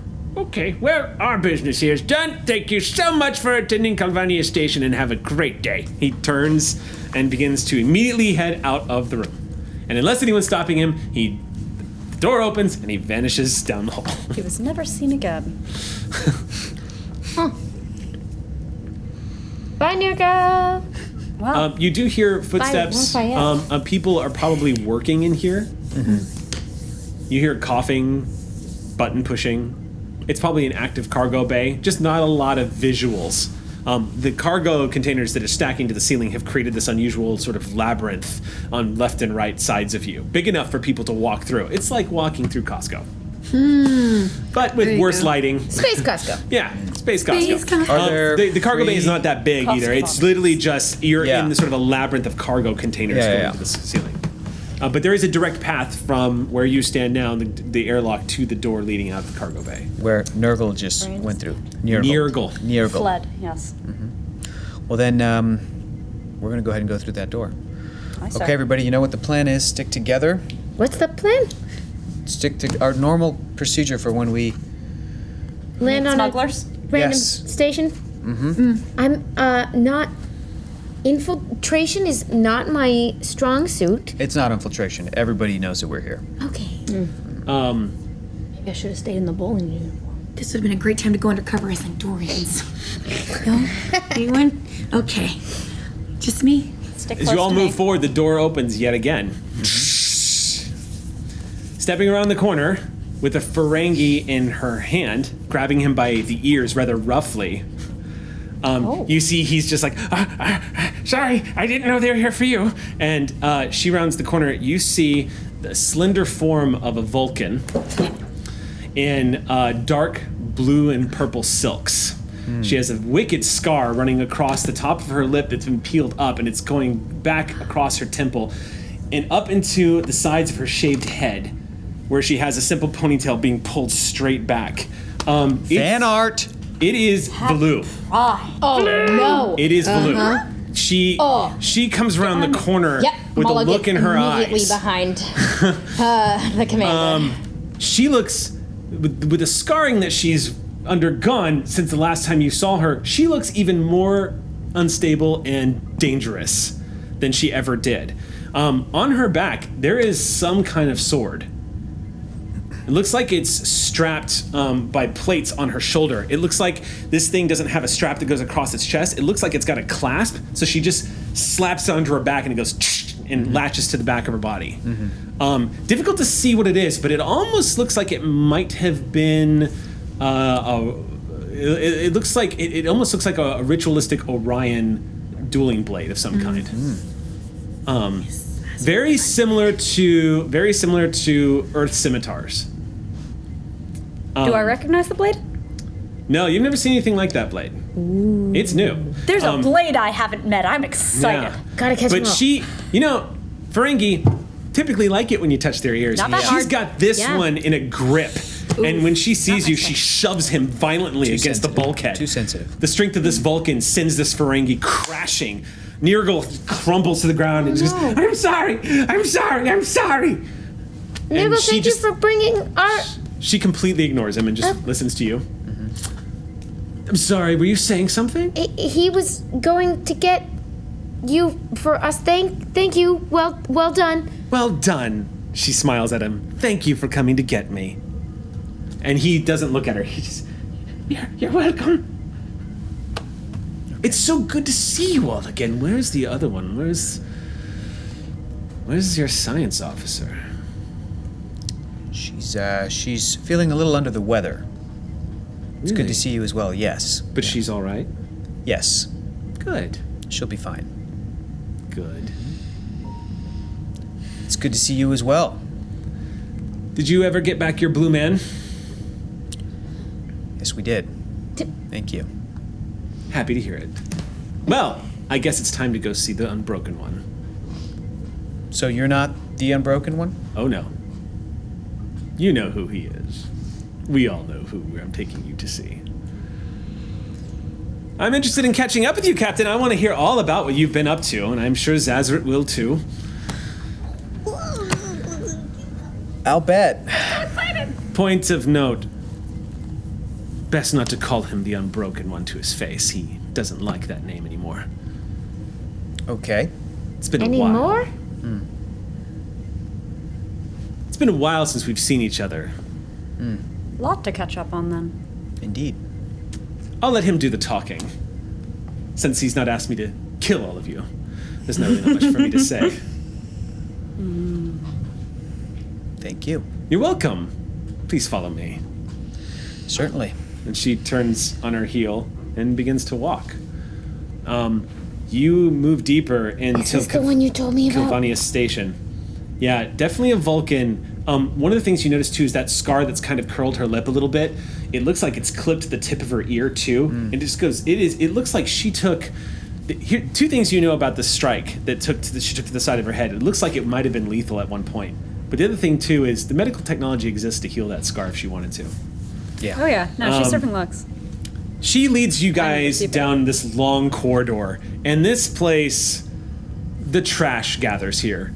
You're seeing people intoxicated slumped to the floor that you're stepping over as you're moving through these large corridors.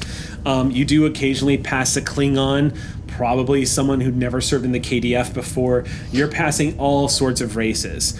And as you're rounding the corner, you're coming into a larger and larger area. The darkness in this area is still the same as what you encountered in the cargo base. So lots of like shadows being cast across the walls and the floor. Lots of red and yellow lights as you're walking through here. Pretty typical because Orions do like to keep it kind of dark. But here's something you do notice as you're starting to enter the main area. There is 2 stands with flags as y'all enter the main hall. What kind of flags? They're not the Orion Crime Syndicate flags. These are the flags of the Orion Union, the actual government of the Orion Empire, so to speak. Is that what all the tech? Time. Is all the tech looking Orion tech? As you're getting into the hallway. Yeah, yes.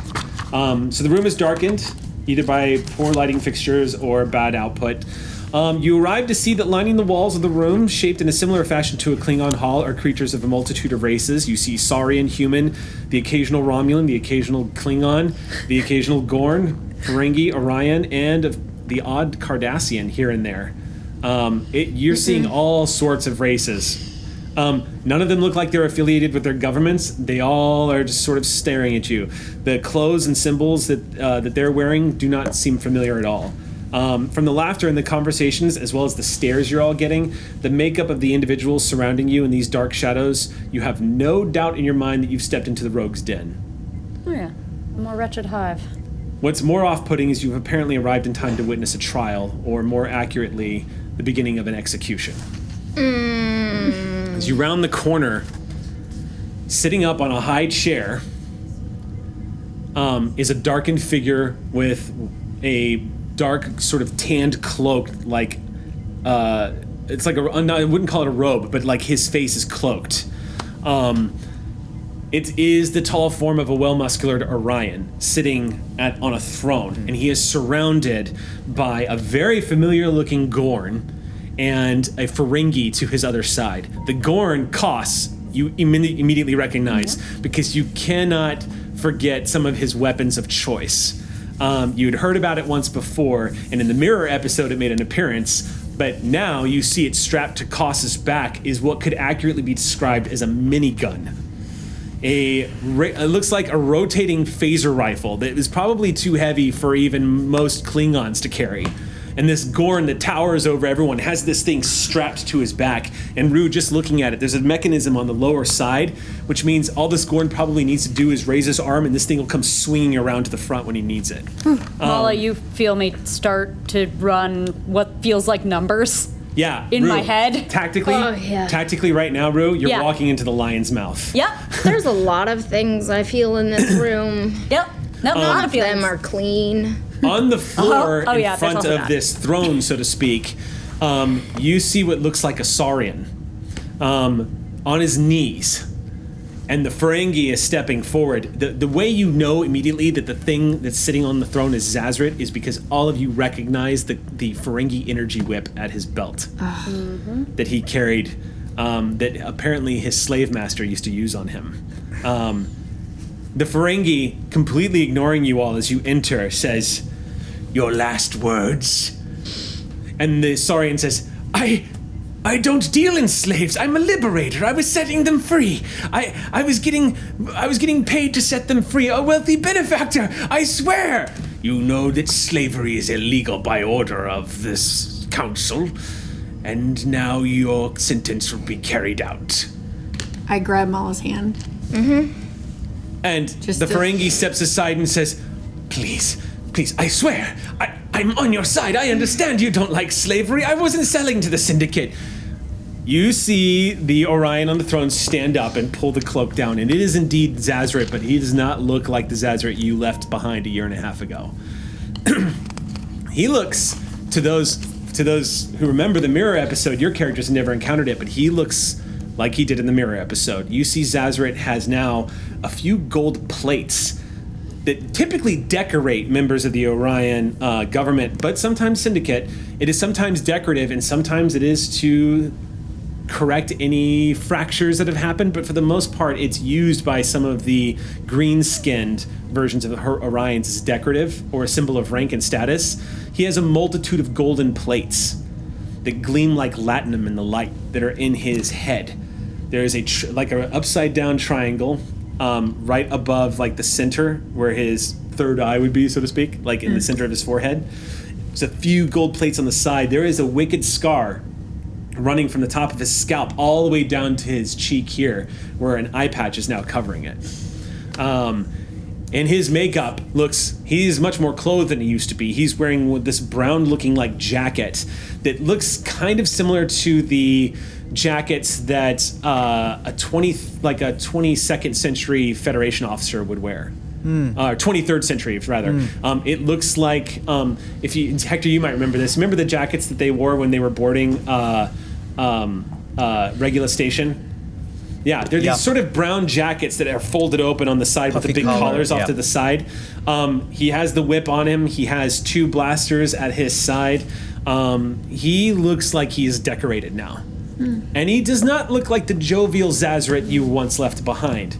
And as the Saurian begs for his life, he unclips what looks like a long handle that you all know to be the Ferengi energy whip and activates it. And he spreads his hands open and he says, "You must have used something very similar to this on the ones that you were selling, like chattel. Well, let's find out what that must have felt like, shall we?" Oh. This energy whip lances out. You see this explosion of energy crackles across the floor as the whip wraps around the Saurian's neck, and Zazaret closes in immediately, almost taking an intimate joy as he closes in and pulls this whip up, grabbing the Saurian by his other arm, putting his knee on the Saurian's chest and pulling him. Zazaret! He doesn't listen to you, but Valu turns and looks at you dangerously and just goes, "No." Captain.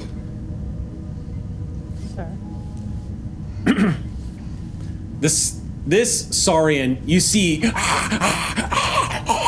his eyes begin to simmer and boil until they sink back into his skull and smoke comes out of his mouth. And Zazaret just deactivates it, and the Saurian drops to the ground. A smoking husk of a skull on the top of what used to be a completed neck.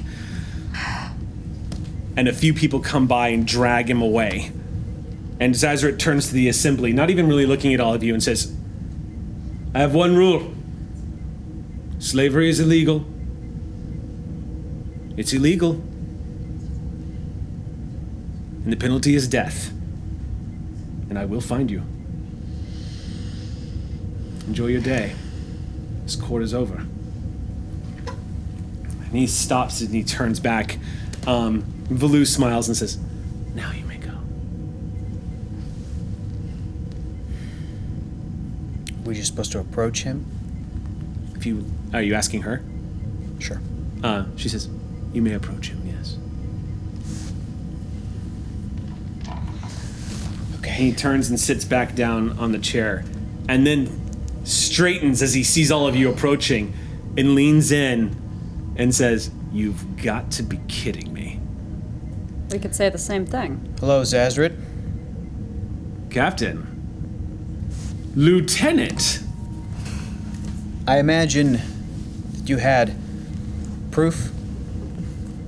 Of the slavery? Yes. Oh, yes. Yes, we did. Does that please you? Does that make it a little easier to see what you just saw? There were 3 instances we caught him dealing with slaves. He was a sympathizer to the Syndicate, who I don't have any fans in. Understood. I just find it disappointing that you still find pleasure in murder, Zazaret. That you deem that low-life scum worthy of your time and effort to put him through pain. Only slavers. Slavers and slaver sympathizers. I won't tolerate it, and there's no point in getting into a debate with me about it. Clearly. So what's a nice smuggler like you doing in a place like this? Oh, I left smuggling behind. I see that. Got yourself a nice big chair. Big chair. And some golden additions there to your face, Zazaret. You look different. Thank you. He tink, tink, clicks on it. Orions like this kind of thing. I was never privy to it, but once I gained the favor of the Empress, I decided maybe it was time to freshen up a bit. Well, congratulations are in order then. We have a lot of catching up to do. Yes, Why don't we we do. retire to a more hospitable area to speak? Let's. Koss. And the Gorn just... Good to see you, Koss. Captain. sits back into the chair, and you see this minigun just, and he just detaches it and sets it down. As he sets it down, he looks over at you, Rue, and just says, "Do you want to see it?" And he lifts, holds it up. I'm not going to pick it up, but I'm just going to run my hand along it and look. This was This looks like the technology actually looks like it is sort of an amalgamy of tech. Maybe it was custom made, but it looks like a lot of it, just from the tech and the energy output that it uses, was probably Cardassian originally. But it looks like it's been sort of altered over time, and it uses disruptor energy. It's beautiful. Fan art. Thank you. Commander. Sets it down. I'm very fond of it. As you ought to be. Take good care of her. If you'll excuse me. Koss just leans back into the chair, and he does what reptiles can do when they go completely still, and it's very predatorial looking, whether they like it or not. This Gorn just sits back and just sits staring straight ahead. And everybody in the room just lets him do that, and nobody pays any attention. It's almost like the moment in Jabba's palace where everyone just kind of turns and looks and then goes back to what they were doing, kind of thing, or rather the cantina. As we're walking with Zazrit, I'm going to make sure to walk by Throlo. Okay. As I sort of then maybe hustle up into the front of the group so that I can be, side by side with Zazrit, and I'll tell the doctor. Captain, I am not sorry for my insubordination. No, you shouldn't be, but I had a feeling that if you got between Zazrit and that slaver, you could have been hurt. That would never happen. It would have, you hear Zazrit say over his shoulder. I'm a point of order, but I don't control this station. People take glee in the executions. If you had stopped it, I wouldn't have been able to stop what happened to you. And there's a lot of people here that don't fight with their hands, Commander. There are more guns in that room than any of you could handle, including me. And I wouldn't have stopped them. Zazrit, you've definitely convinced me that you have found the best solution. Thank you. It has worked as a deterrent. That was sarcasm. Did that not? Yeah, That was I don't think That he was picked very it. good. There was a no, twitch you Throlo, should have that been was able to very see. good. Yes, it's a lot of people might not pick up on that. I think he bit the I got blast. it. I think he knew. He just grins as he listens to all of you. It's like, there's a strange part of me that missed all of you. And he opens a door as you guys come to it. And you see what looks like a large dining hall that's emptied. Long table made out of, no joke, wood, lining this table with cushioned chairs. This looks like, for a better way of saying this, is this looks like a typical pirate's cabin. With this long wooden table and these cushioned silks everywhere. You see an Orion woman at the other end of the hall, not really dressed. And when you step into the room, immediately those who are susceptible to the pheromones of this sex are alerted to the level of appeal that she has. And for those who are not, there's immediately an unsettling kind of...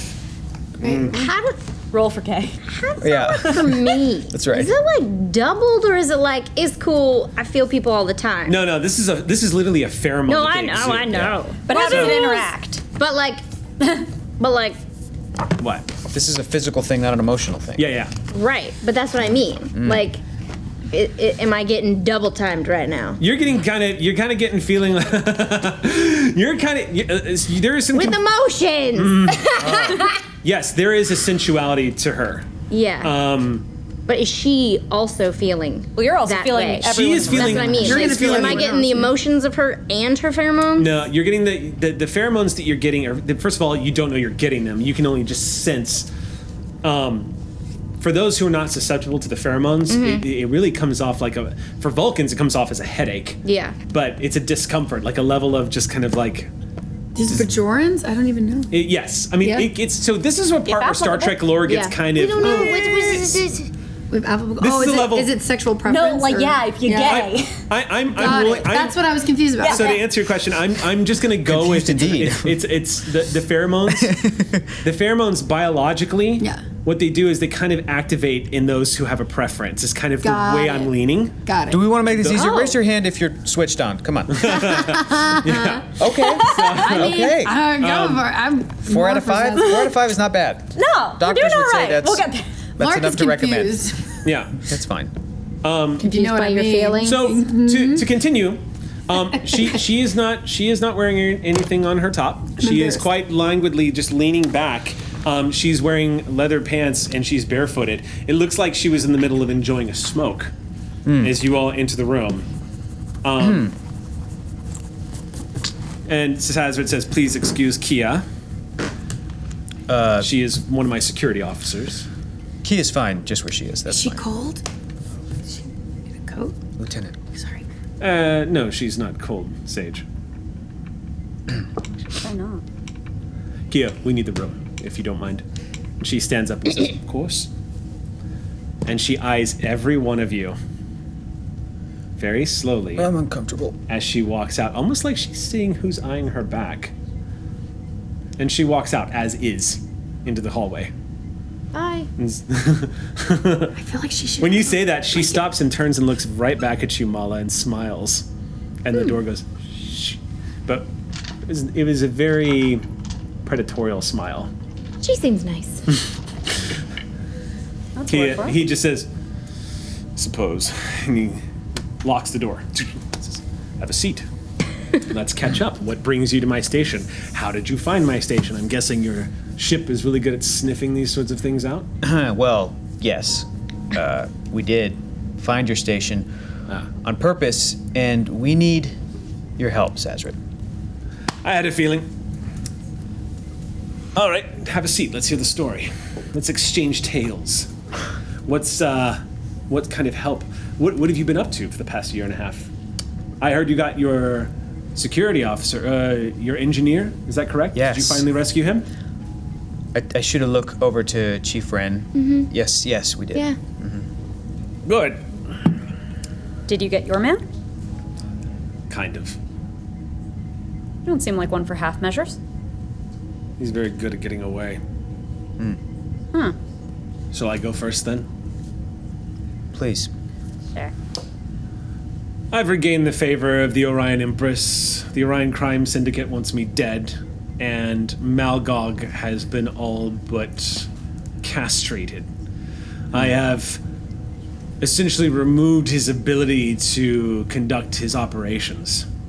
Most of his ships have been destroyed, especially after last week's incident, and now I'm enjoying a lot of freedom here in Shackleton Expanse, although there is a bounty out on Malgog's head.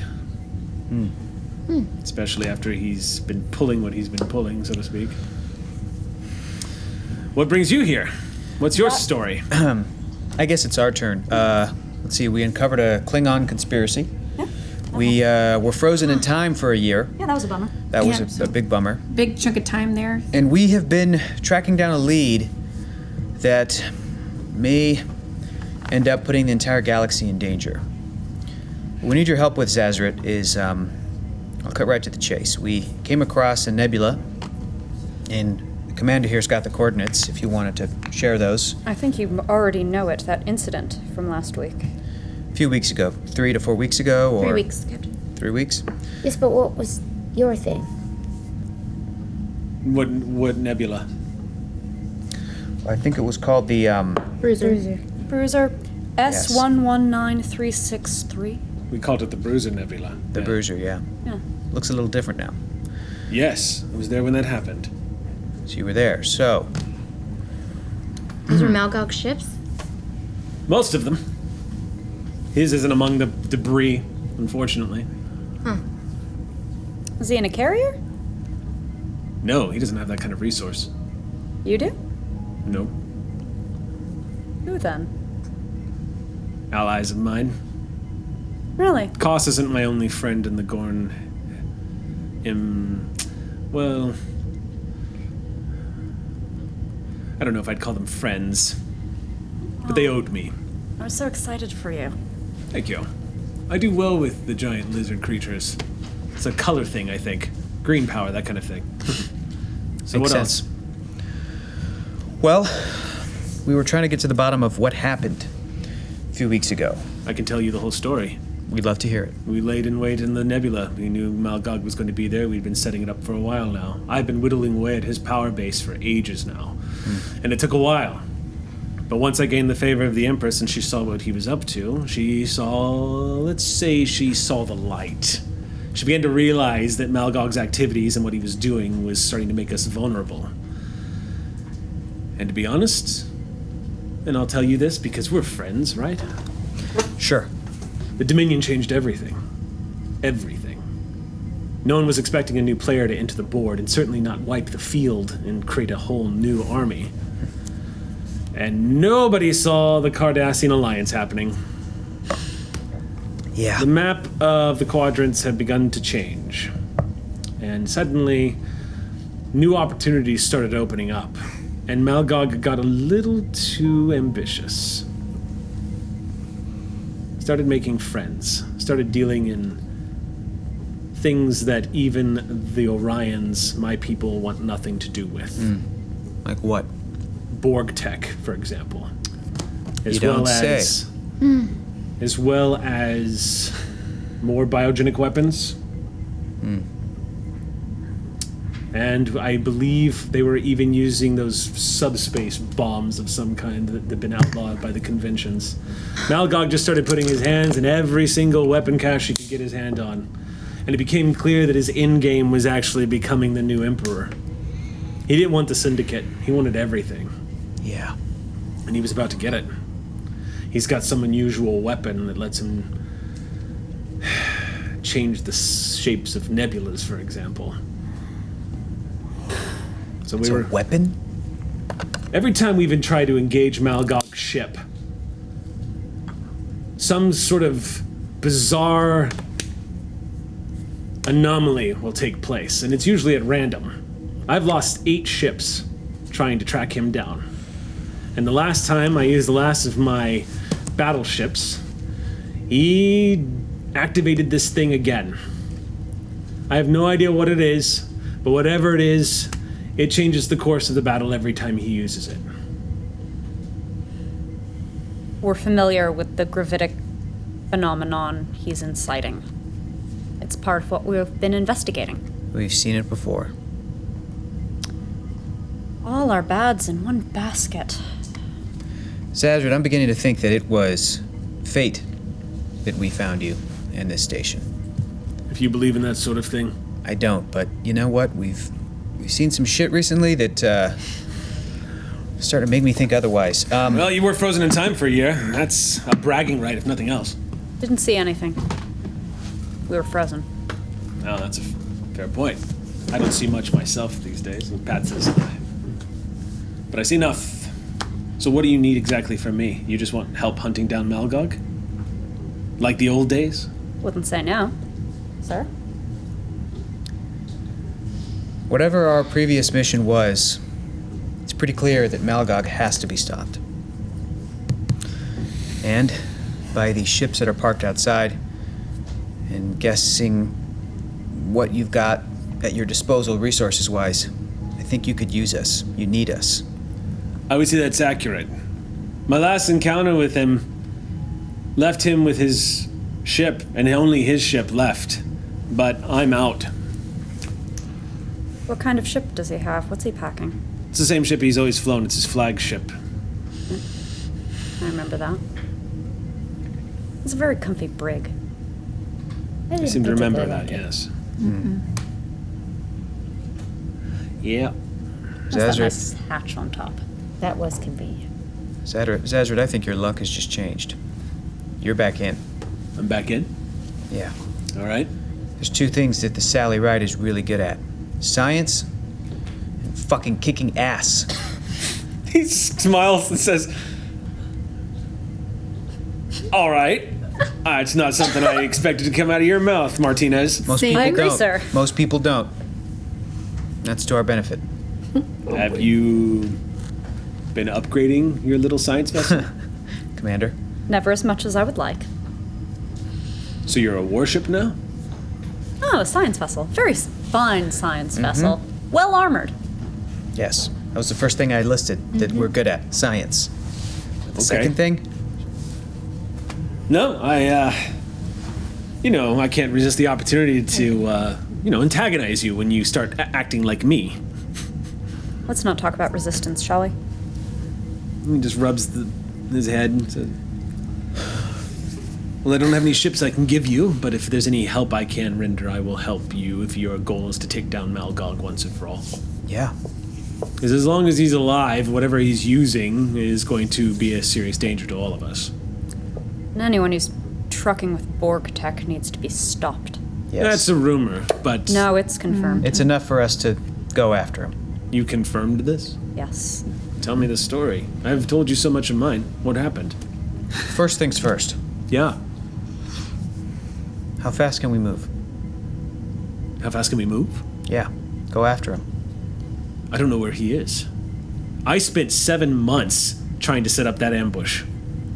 And when I finally got him to do it, I lost him. He got away. He turned the universe against us and he got away. But if he tries to use it again, we'll be able to spot it. Whatever he's doing, or however he's doing it. I'm also starting to think, Zazrit, that I might have some kind of a supernatural ability to lead us where we need to go. He stares at you for a second and says, I thought your commander outlawed substances on board the USS Sally Ride. Captain, is that something? Oh, they did. Just checking. No substance required. So you're not insane, and you all believe your captain, that he's a space wizard? We follow the bird. Maybe that wasn't the best thing to say. Okay. Look, this isn't a fantasy, okay? I don't have some kind of laser sword or something. I'm talking about a real, tangible experience that we went through that has led me to believe that there has been a series of events that has brought us to here and now. Now, you have information that we need, and we need to plan out hunting Malgog down and putting an end to his threat once and for all. Make a command roll. Do it, Cap. All right. You want to goose it? I'm going to say make a presence command roll. This is it. what Martinez Do it. does. Take a momentum. Believe Take in a you, third die. Captain. Yep. What's the difficulty? It's going to be contested. I'm going to set the difficulty at 1. Take a third die. Take their All right, I'll take a third one. Yeah. Thank you, sir. Thank you, Spock. Hector. We're down to Yeah. 1. In the words of you, don't fuck it up. From you, such words. Good, I'll try not Man, to I get have not had to gutterball. pull Zazrit's character sheet in a while. Get this mofo up. Here we go. There you are. Good. When the Borg got brought up, I just sort of Captain put did the an captain arm. stuff. Spending a threat. Oh. What'd you do? What'd you get? Okay. 3 momentum back. Okay. So Well, how many net momentum wait. did we get? you get 2. Okay. So Zazrit looks at you and he goes, well, I think you're insane, but I think you believe what you're saying. And you wouldn't have come this far if you weren't any good at what you do. I need some kind of guarantee from you that you're not going to try to thrust your little Federation symbol in my face all nice and polished if we encounter Malgog and I want to kill him. I need some kind of guarantee that I'm not going to hear the doctor saying, wait, no, that's against Federation procedure. We value life. Hey, shut up. That's not necessary. Give me a guarantee. None. No, that's... Then you're working against me. I can guarantee you, Zazrit, I can guarantee you that we're going to find him. You would have made a good pirate. Or at the very least, a smuggler. He's an So- excellent captain. He seems to be. So we can move things forward. I'll pretend like you didn't give me what I wanted just now. What do you need from me to find him? I need intel. I need as many resources as you can give. That means a crew. I want that Vulcan, I want that Gorn on my bridge. And we're going after this guy. Oh yeah. I should warn you, Captain. The Gorn is one thing, but Baloo, she's very dangerous. Want to remember. And I don't know, speaking since we're doing an alliance thing again, don't know if you want that kind of crazy on your ship. Just being honest. I appreciate the warning. I I want to gave plan. her scar. You did that. Oh yeah.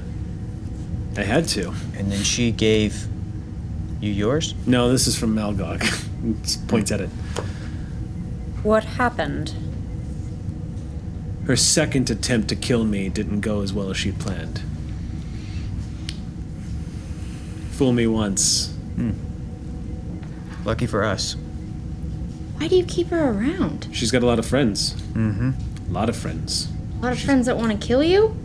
A lot of friends that want to follow her.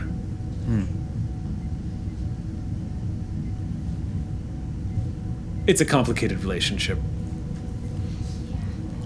Speaking Doesn't change of those, the fact that she's spectacular in bed.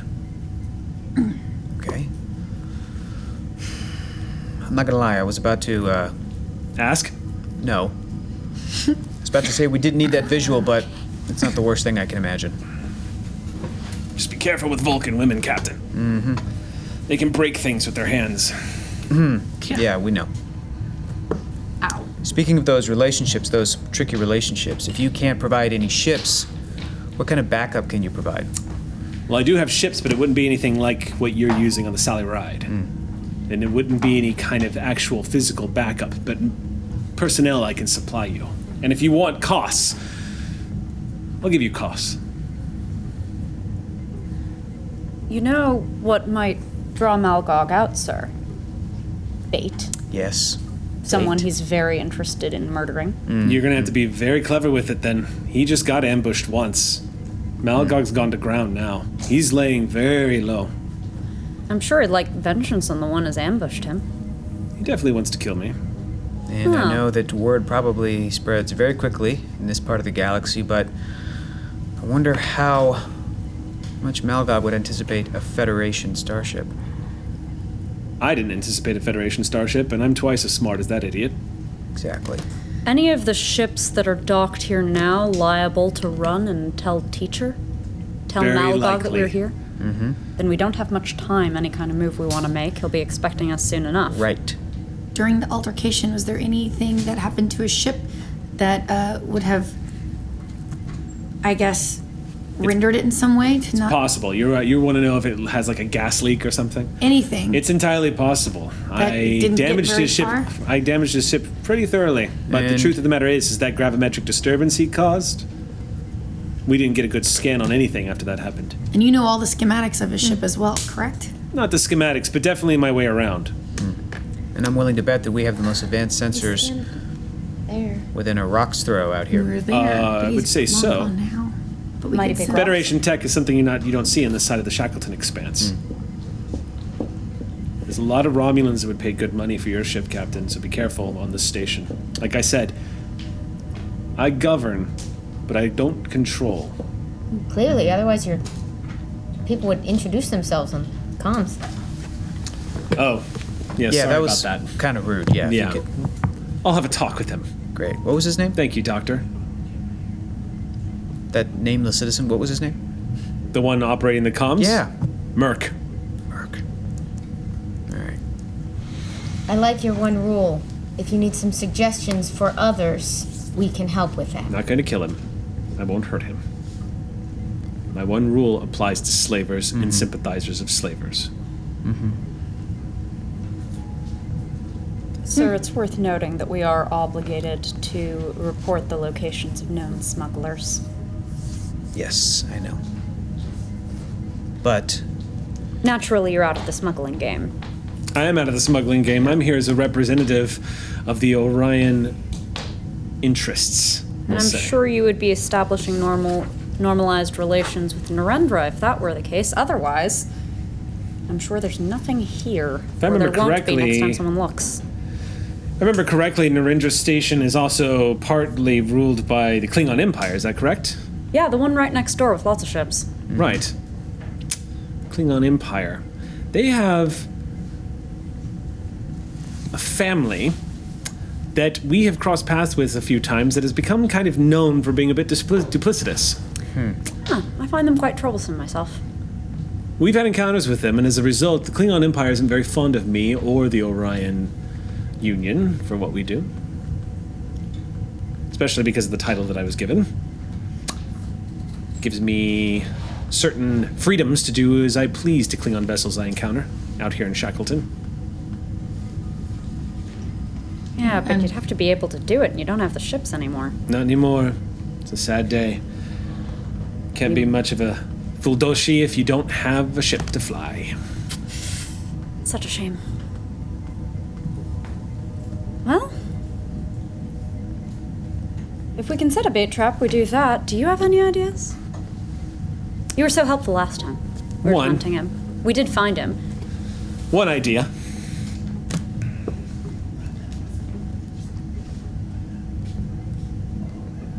It's not a good one, though. I always do the bad idea. Maybe we can make it better. Use Valu. Ow.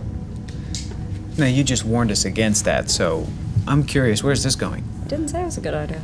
Well, if Valu's under the impression that I wasn't willing to help you, she might see opportunity to do so herself, and she might have resources. I might play that card. But just be aware, I can't promise what you're getting into with her. What makes you think she knows something you don't about Malgog? Because I think Valu is tied to the Syndicate. And I think she's trying to sink her claws into the station. And you think she'd pretend to help us to eliminate a rival? I think she would help you in order to take you. If that makes sense. Valu would probably agree to actually giving you what you wanted if she thought that she could get something out of you that you didn't want to give. I'm very lost, Captain. You said using bait would be a good way to That's a long shot. draw him out. But what if word got out that we had something aboard our ship that was extremely valuable to a smuggler? Then smugglers would probably come looking for you. Yeah, where are you going with this, Lieutenant? I'm just saying we might have something on our ship that is all shiny and stuff. Do you? Zazrit leans in. No, but if we did, that would be really cool. What do you want more, this station or Malgog? No. Honestly. Honestly, Yeah. You can say the station, that's fine. no. No, I'm more interested in the future of the Orion Union. You became a joiner after all. Yeah. Maybe. But I always cared more about the Union itself. It was the Syndicate that I took issue with. Yeah, we recall. There are places in the Union where you can't tell them apart. I believe it. What about this? What about if you try to bring Valu and her resources into this fold, into this plan, by offering to trade Malgog for this station? You think that would be something that would entice her? Enough to put aside her desire to murder you? It would entice her. I'm not sure she would believe it. She'd wonder why I was surrendering the station. Well, it's not a surrender, but if you had Malgog, then maybe you could move to another sector of space, another galaxy, another It's section of the possible. I'm galaxy. not worried about my position in the station, to be honest with you, Captain. I am worried about who I lose if I decide to step off that chair. I don't know how much influence I'll suffer losing if I decide to hand the station over to her. I won't lose my rank with the Union, but we don't work like the Federation. Hell, Koss might even turn on me if he thinks I've gone weak. So what's the best way to play this? You appear strong, reject our asking for your help. We're off on our merry way. Valu then tries to use her resources to one-up you, teaming with us somehow. Koss stays Koss. And then you hang back. We meet up with you later. We go after Malgog. This all sounds quite good. We go after the bait that Valu is maybe gonna plant. Yeah, you'll need to get as much information from her as possible on how she's going to pull this off. If she can pull it off. But don't go for a bait plan, whatever you do. I guarantee you Malgog won't fall for it. He will not fall for it, especially after what just happened. He will not fall for it. He's probably keeping his... He is so far underground right now, Captain. He lost everything in the last fight we had. He's down to one ship, and God knows how many are alive on his boat now that he's been damaged. No, you're going to have to find a way of sniffing him out. And that actually might be the easiest way of finding him, because there's only so many places you can go to ground here in Shackleton. And if you really do have this supernatural power, I'm sure that'll come in handy too. I would say make like we all had a bit of a disagreement. Won't be hard since you nearly threw up on the floor of the room just a few minutes ago. And lean on her for influence and support. If she can't tell us where he is and we can't draw him out, how can she help us? Like I said, she's got connections in the Syndicate. And so does Malgog. And Malgog's going to need help if he's all shot up. He's going to be asking for something from someone. Not people like us, but Syndicate people. And it all comes back to we need to convince Valu that we have something that she wants that we wouldn't want to give up. I could offer her the station, but again, it might make more sense to promise that you will take the station with her. Maybe convince her that you're coming to arrest me, or... I'm picking up what you're putting down. All right. Okay. Any Before particular reason we shouldn't come back and arrest you? You have no jurisdiction in the Shackleton Expanse, and you risk war with the Then Orion Union. why is Valu going to believe we will? Doctor, there's a phrase that a lot of ancient law enforcement has used, which is there's always a bigger fish. Zazaret is our shaky ally. And the better off he does, the better off the Federation can do. And go after slavers and slave masters and people that we need to go after. Fortunately, I can't help you with smugglers. That I'm all about. But slavers... no. All right. The misery of sentient species is detestable. Slavery should be abolished across the galaxy, and since no one's going to be doing that anytime soon, I'm going to kill every slaver I find. I so love the first half of that sentence. The second half is quite enjoyable, I assure you. Especially when you felt the slaver's lash. It's quite enjoyable. All right, shut up. Really no. Lieutenant? I was gonna say, there's one more thing we should consider before going into, I guess, battle with Malgog. Spit it out. Well, we should possibly know his ship as much as possible and look at any flaws that might be there. And there is one person that we know that would have all the intel of his ship and know it inside and out. My goodness, you're talking about your blue man.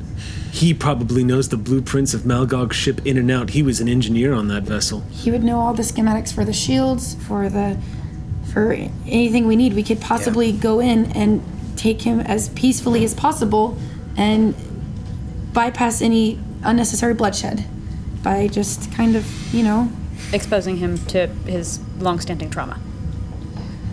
Well, He might be ready, but that might true. backtrack all the progress that he's made. It was just a suggestion. Possibly. No, it's not not a a bad bad idea, suggestion. but- It might Yeah. be a good way for him to face, but it's a very decision good he has to suggestion. make. Of course, and If I you don't s- want to do anything that's going to upset him or... If you still have contact with that Bolian, I guarantee you, he's going to be the most valuable thing you have. In fact, that might be the one bait you could use. No. No. No, we're Nope. not using him as bait. If he knows going to- Malgog's ship, he's got a value that no one else has. If Valu knew that he was still alive, she might be willing to give you what you want. If she No. hasn't. It doesn't matter. He's completely off the table. It was just a suggestion for us to Hang on. be able to find any... Obviously, it's out of the question, Lieutenant. It's not going to happen. But to lie and make somebody think that it might not be. I a don't bad want idea. Valu to know he's alive at all. Sorry, Captain. It's fine. I think These it are the came people up you're earlier. dealing with. It's not going to be nice to your Starfleet uniforms, and I know that, and I'm not saying this in mockery. Is there anyone Valu trusts, actually? Or tells anything to? No. I'm going to be straight with you, Betazoid. That Vulcan, she's not actually insane, like I dismissively say all the time. Blue is a Vulcan that rides her emotions because of the repression that she went through. And the trauma she went through when she was attempting to pass the Kolinar long before you were born. I am being incredibly insensitive when I call her broken. There's no question. But this is a creature who has long passed the line of what is decent. Through choice or circumstance, I can't explain it, but I'm telling you now that Valu is lethal and dangerous. So any kind of deal you're going to come to with her, she's going to be looking for the upper hand. And she's going to want something of extreme value. And she's going to want to do it under the pretense that she thinks in the end she'll get what she wants and your corpses as a treat on the side. That's how she conducts herself. I don't care if we have to comb Shackleton with a magnifying glass. I don't want any part of this, sir. I don't want to work with someone unreliable, homicidal. I didn't who say might she was take a piece out of unreliable. a- She'll give you what you want, Rue. She tried to kill you twice. Yes. Unreliable. If she were, she would have done it right the first time. Yeah, It's because I'm better than she is. Doesn't make her unreliable. Okay. Makes her bad at planning. It's an option. I don't know how else to help you. You're gonna have to make a deal with the devil, as they say in old Earth philosophies, or scripture, as they say. Yeah, how'd that work out for them? Never really read past that part. We made a lot of mistakes along the way, but in the end, we did okay.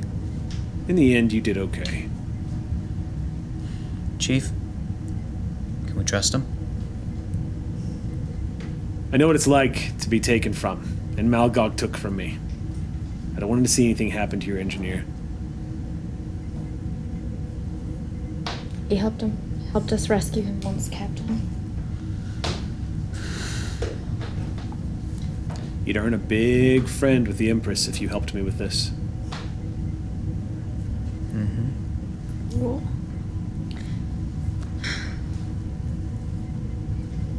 Whatever you decide, you're gonna have to decide it soon. I would say in the next 24 hours before she starts suspecting that something is up. Okay. In the meantime, it's gonna have to seem like we just had a fight. I pick up something and throw it at the wall.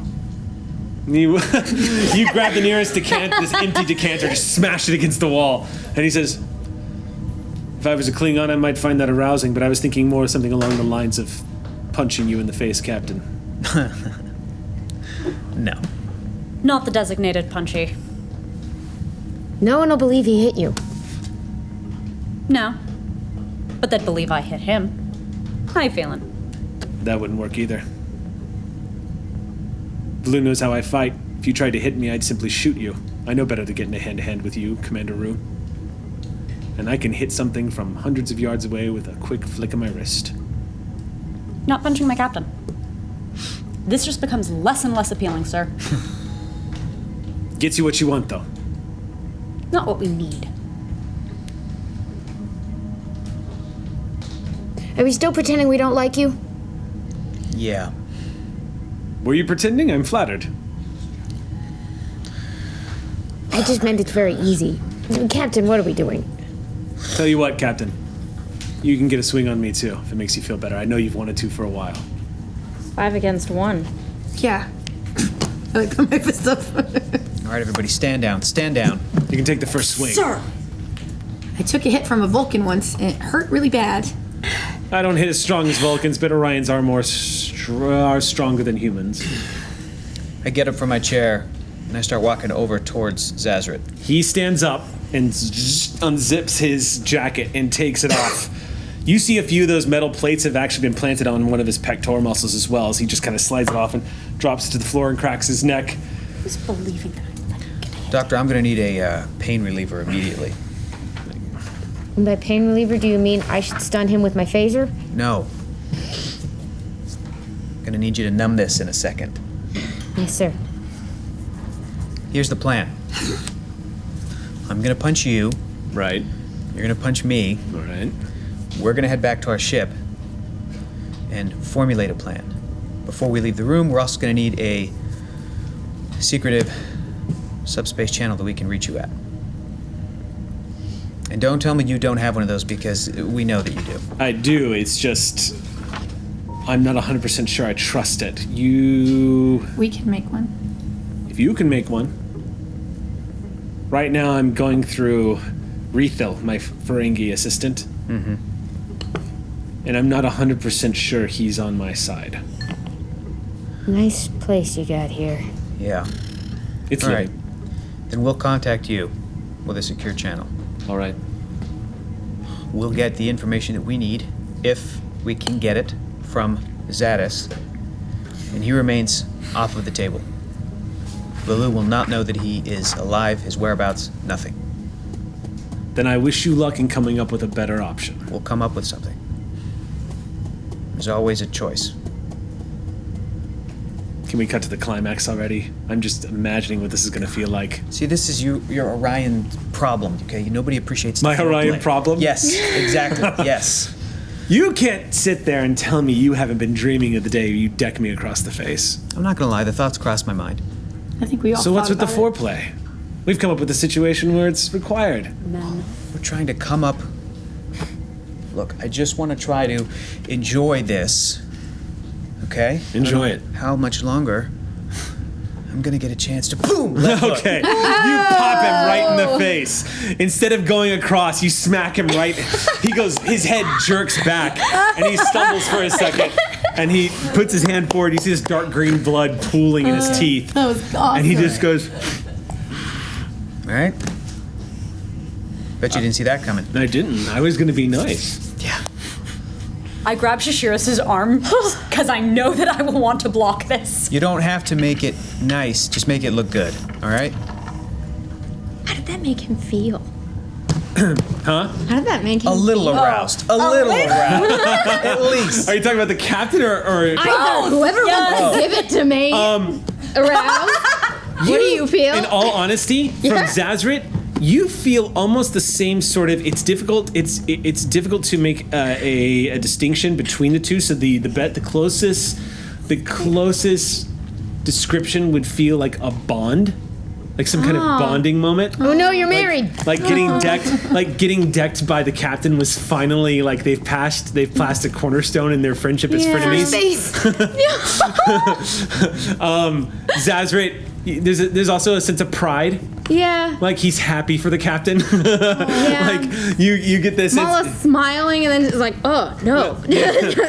I hold up a 9.8. 9.8. 7 from the Russian judge. Zazrit, he just cracks his knuckles in front of you, and then he gently puts his knuckles against the side of your face, and just goes. Oh my gosh. And then he leans all the way back. I cover my hand on your head. Lark covers her eyes. And then he goes, "We're good. Just wanted to see if you'd do it." You son of a bitch. He puts his hand in your hand. We're just flexing. We're like, oh. You like the predator moment between Put the guns away, the Captain. testosterone. So yeah, Zazra clasps his hands in yours, and What's happening? says, I don't know. and then he just nods and screams, "Get out!" And then smirks at you. Before we go, Doctor, did you want to administer a hypospray just to numb that? You good, Zazrit? You... Baloo has medical training. Okay, all right. We will leave. Damn it. Yeah! Swear again, Captain. Motherfucker! Good for nothing piece of shit. I want to run out the door and like open and then shut, and like anyone who's around just be like, "Don't go in there! Oh my gosh!" Okay. I want to storm out Yeah. on full crush speed for Valoo. I love that the Sally Ride is like, you're angry. Yeah. I am so mad. quite angry. Someone Yeah. was about to hit my captain. Yeah. So, you're not Mala, even hot. You're ugly. You know what? I take the stupid, sexy part back, but not the stupid part. So the door comes open, and as you storm out, Mala and Rue, you see the Ferengi. Relith is approaching very quickly. Rethil, he has a Klingon disruptor drawn. And when you guys come storming out, he stops and kind of stares for a second. Stand down. Stand down. We were just leaving. He lowers it and says, "Have a nice day." I proceed storming until I can find Valoo. Yeah. Thanks. Who wants to take the lead on the presence check? It is a terrible idea, but You're gonna do it? clearly I'm doing it because I'm so angry. Yep. I'm so And happy. you know, there's that thing about I'm so the happy. bad idea. Because of our acting, you mean? Like, Yes. Ferengi, especially Ferengi, Oh, yeah. have a nose for when people are trying to deceive them. So go ahead and make your roll. It's going to be contested. Difficulty 1. It's presence command. Okay. Oh, yeah. Command, damn. that? Is intimidation? I can't really read. Nope. Let's see. Do I have anything that can help me here? Only him. I'll let somebody assist. In fact, Mala, if you want to assist. Yeah. Yeah, lay it in. I need Because help. you both kind of did the same thing at the same time. Everyone's kind of putting on an act. And Zazrit is kind of lingering in the doorway far behind with blood running down his chin. I think the captain We ran out first. That's true. Yeah, so Yep. Mala, I'm gonna say, Yep, let's bad see, idea. what would Mala roll? How interesting. I'm gonna say, Mala, why don't you roll daring and Command. yeah, daring and command. Okay. We'll make it daring and command. And Do you I at know- least get security for an intimidation? Are you trying to intimidate or are you trying to lie? I'm just storming past till I find Valoo. That was my goal. I'm not trying to sell the Ferengi. Oh, you're not? No, I'm trying to sell Valoo. I don't care about the Ferengi. Okay, Blue's not here though. No, as I said, I'm okay. storming Okay, until I this find is a Valoo. roll to see if the Ferengi believes that y'all are actually Sure. had Okay. a fight. So if you're I not guess doing it, that's then somebody else me. needs to take the lead. Okay, someone else take one. Guess that's me then. Can I try to Okay, extra Captain, you can do it too if you want. Yeah, because you actually We can did walk stage out this after scene. me. So what we can do is we can stage the scene that the captain's storming out, and then Yeah. if you want to assist Mala, Sure. so just roll the daring and command, and then you can do your presence command against the Ferengi. Go ahead and make your roll. Difficulty is 1. I'm gonna spend 2 threat. Do you have a determination that would help for a reroll? Is there a value you have that will help right now? Do it. Well, how Can much I extra momentum do you have to distract spend the to recall? Ferengi with me? Here's what I can tell you, and this is a little meta on my part, but the truth is the game session's coming to a close soon. Yeah. So what you could do if you wanted to is burn your determination since Yeah. you get it once per game. Yeah, I have one that is a because I rolled an 18 and a 19. Yep, I reroll. have You got one that is complications. violence is a last resort, and the fact that I just punched Zaz Yes. Yeah, go for it. means that it must have been the brink, last. right Yeah. at the. Well, what I'm gonna roll, what I'm rolling, because so the reason why I'm gonna agree to this is because the whole setup for deceiving and hitting Zazrit is to try to get. You're trying to find the most peaceful solution to your problem as possible. Yes. You're not including Zadis. You're doing everything you can to dodge the darkness, essentially. So I will roll that as a part of that. I will roll that as part of that. I'll let you burn your determination. Can I re-roll both or just one? Yeah, you Okay, did. reroll both. You didn't even take a third? No. Should I? Yeah. It was On the dangerous. reroll, I would It's burn a problem. momentum. Okay. To, Yeah. I don't, wait, can you burn momentum on the reroll? You can't Oh, on you the can't. determination spend. It's too late. No, I It's just just didn't a straight realize that he reroll. hadn't taken one in the Yeah, first no, you place. can't burn his Dang determination. it, Captain. My presence and command is really good. It is. Yeah. That's all. It's just bad luck there. All right, All right, let's see let's what see. you. Come on, Cap. Oh. Yeah, that's Yeah, yes. 4 successes. Okay. All right. So what did you get Yeah, there we go. for your assist? I got one too. Oh, okay. Yeah, 5 yeah. successes Five. total. Successes. We're such Okay. good So he actors. says that, and then I go, by the way, do you know where Kia is? The Ferengi watches and goes, did he? He hit him? Totally did. It was amazing. Where's Kia? Yeah. Yeah. Oh, she's up there. Cool, thanks. Bye. You stomp away. Yeah. He holsters the disruptor, and as the Ferengi steps into the room with Zazret, above the Ferengi's head, Zazret's eyes glance up to all of you as you retreat, and you see a small smirk on his face, lined with that dark green blood as it's running down his chin. I and the turn door. around. If it's like my back, I go like this. Oh, And the door closes. stupid sexy get captain. For those of you who don't know, Denova's off screen taking shots. Not shots. Yeah. Shots. No, he's doing. Oh no, he's doing shots. So you're headed back to the Sally Ride? Yes. Okay. You guys leave the station and head back to the USS Sally Ride. The plan is that we're going to reconvene, figure out the plan, iron out the details, figure out how to approach Valu. Okay. Let the rest of the crew know what the plan is. You're going to convene it, and Yes. you're getting everything together. Meeting! So here's something that happens. As you guys are setting up for the meeting, as you're arriving back on the Sally Ride, you get notified immediately, Mala, that Zadis has been trying to reach you. Oh, what time is it? Am I and meant? the same message is waiting for you, Lark. Oh no.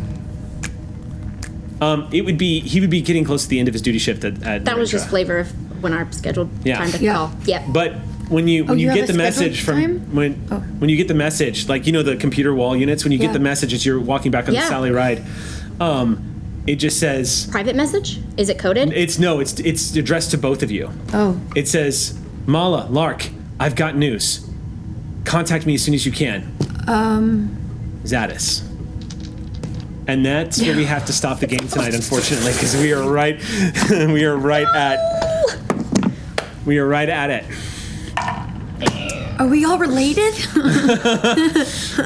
No, thank you. Related to everything. It was a joke. We're right at 7 o'clock, so we've got to bug out. Yeah. Ship of Thrones. There was even a throne in this episode, and we'll Yeah. talk about it on Behind the Shield on Alpha Next. Behind the Shield is coming up next, guys. It is on Alpha, and of course, believe it or not, sci-fi tonight on Gather Your Party. So stay tuned for that later tonight. Thank you so much for tuning in. We'll have a lot more of exciting announcements coming up in the weeks ahead. And until then, hailing frequencies are closed.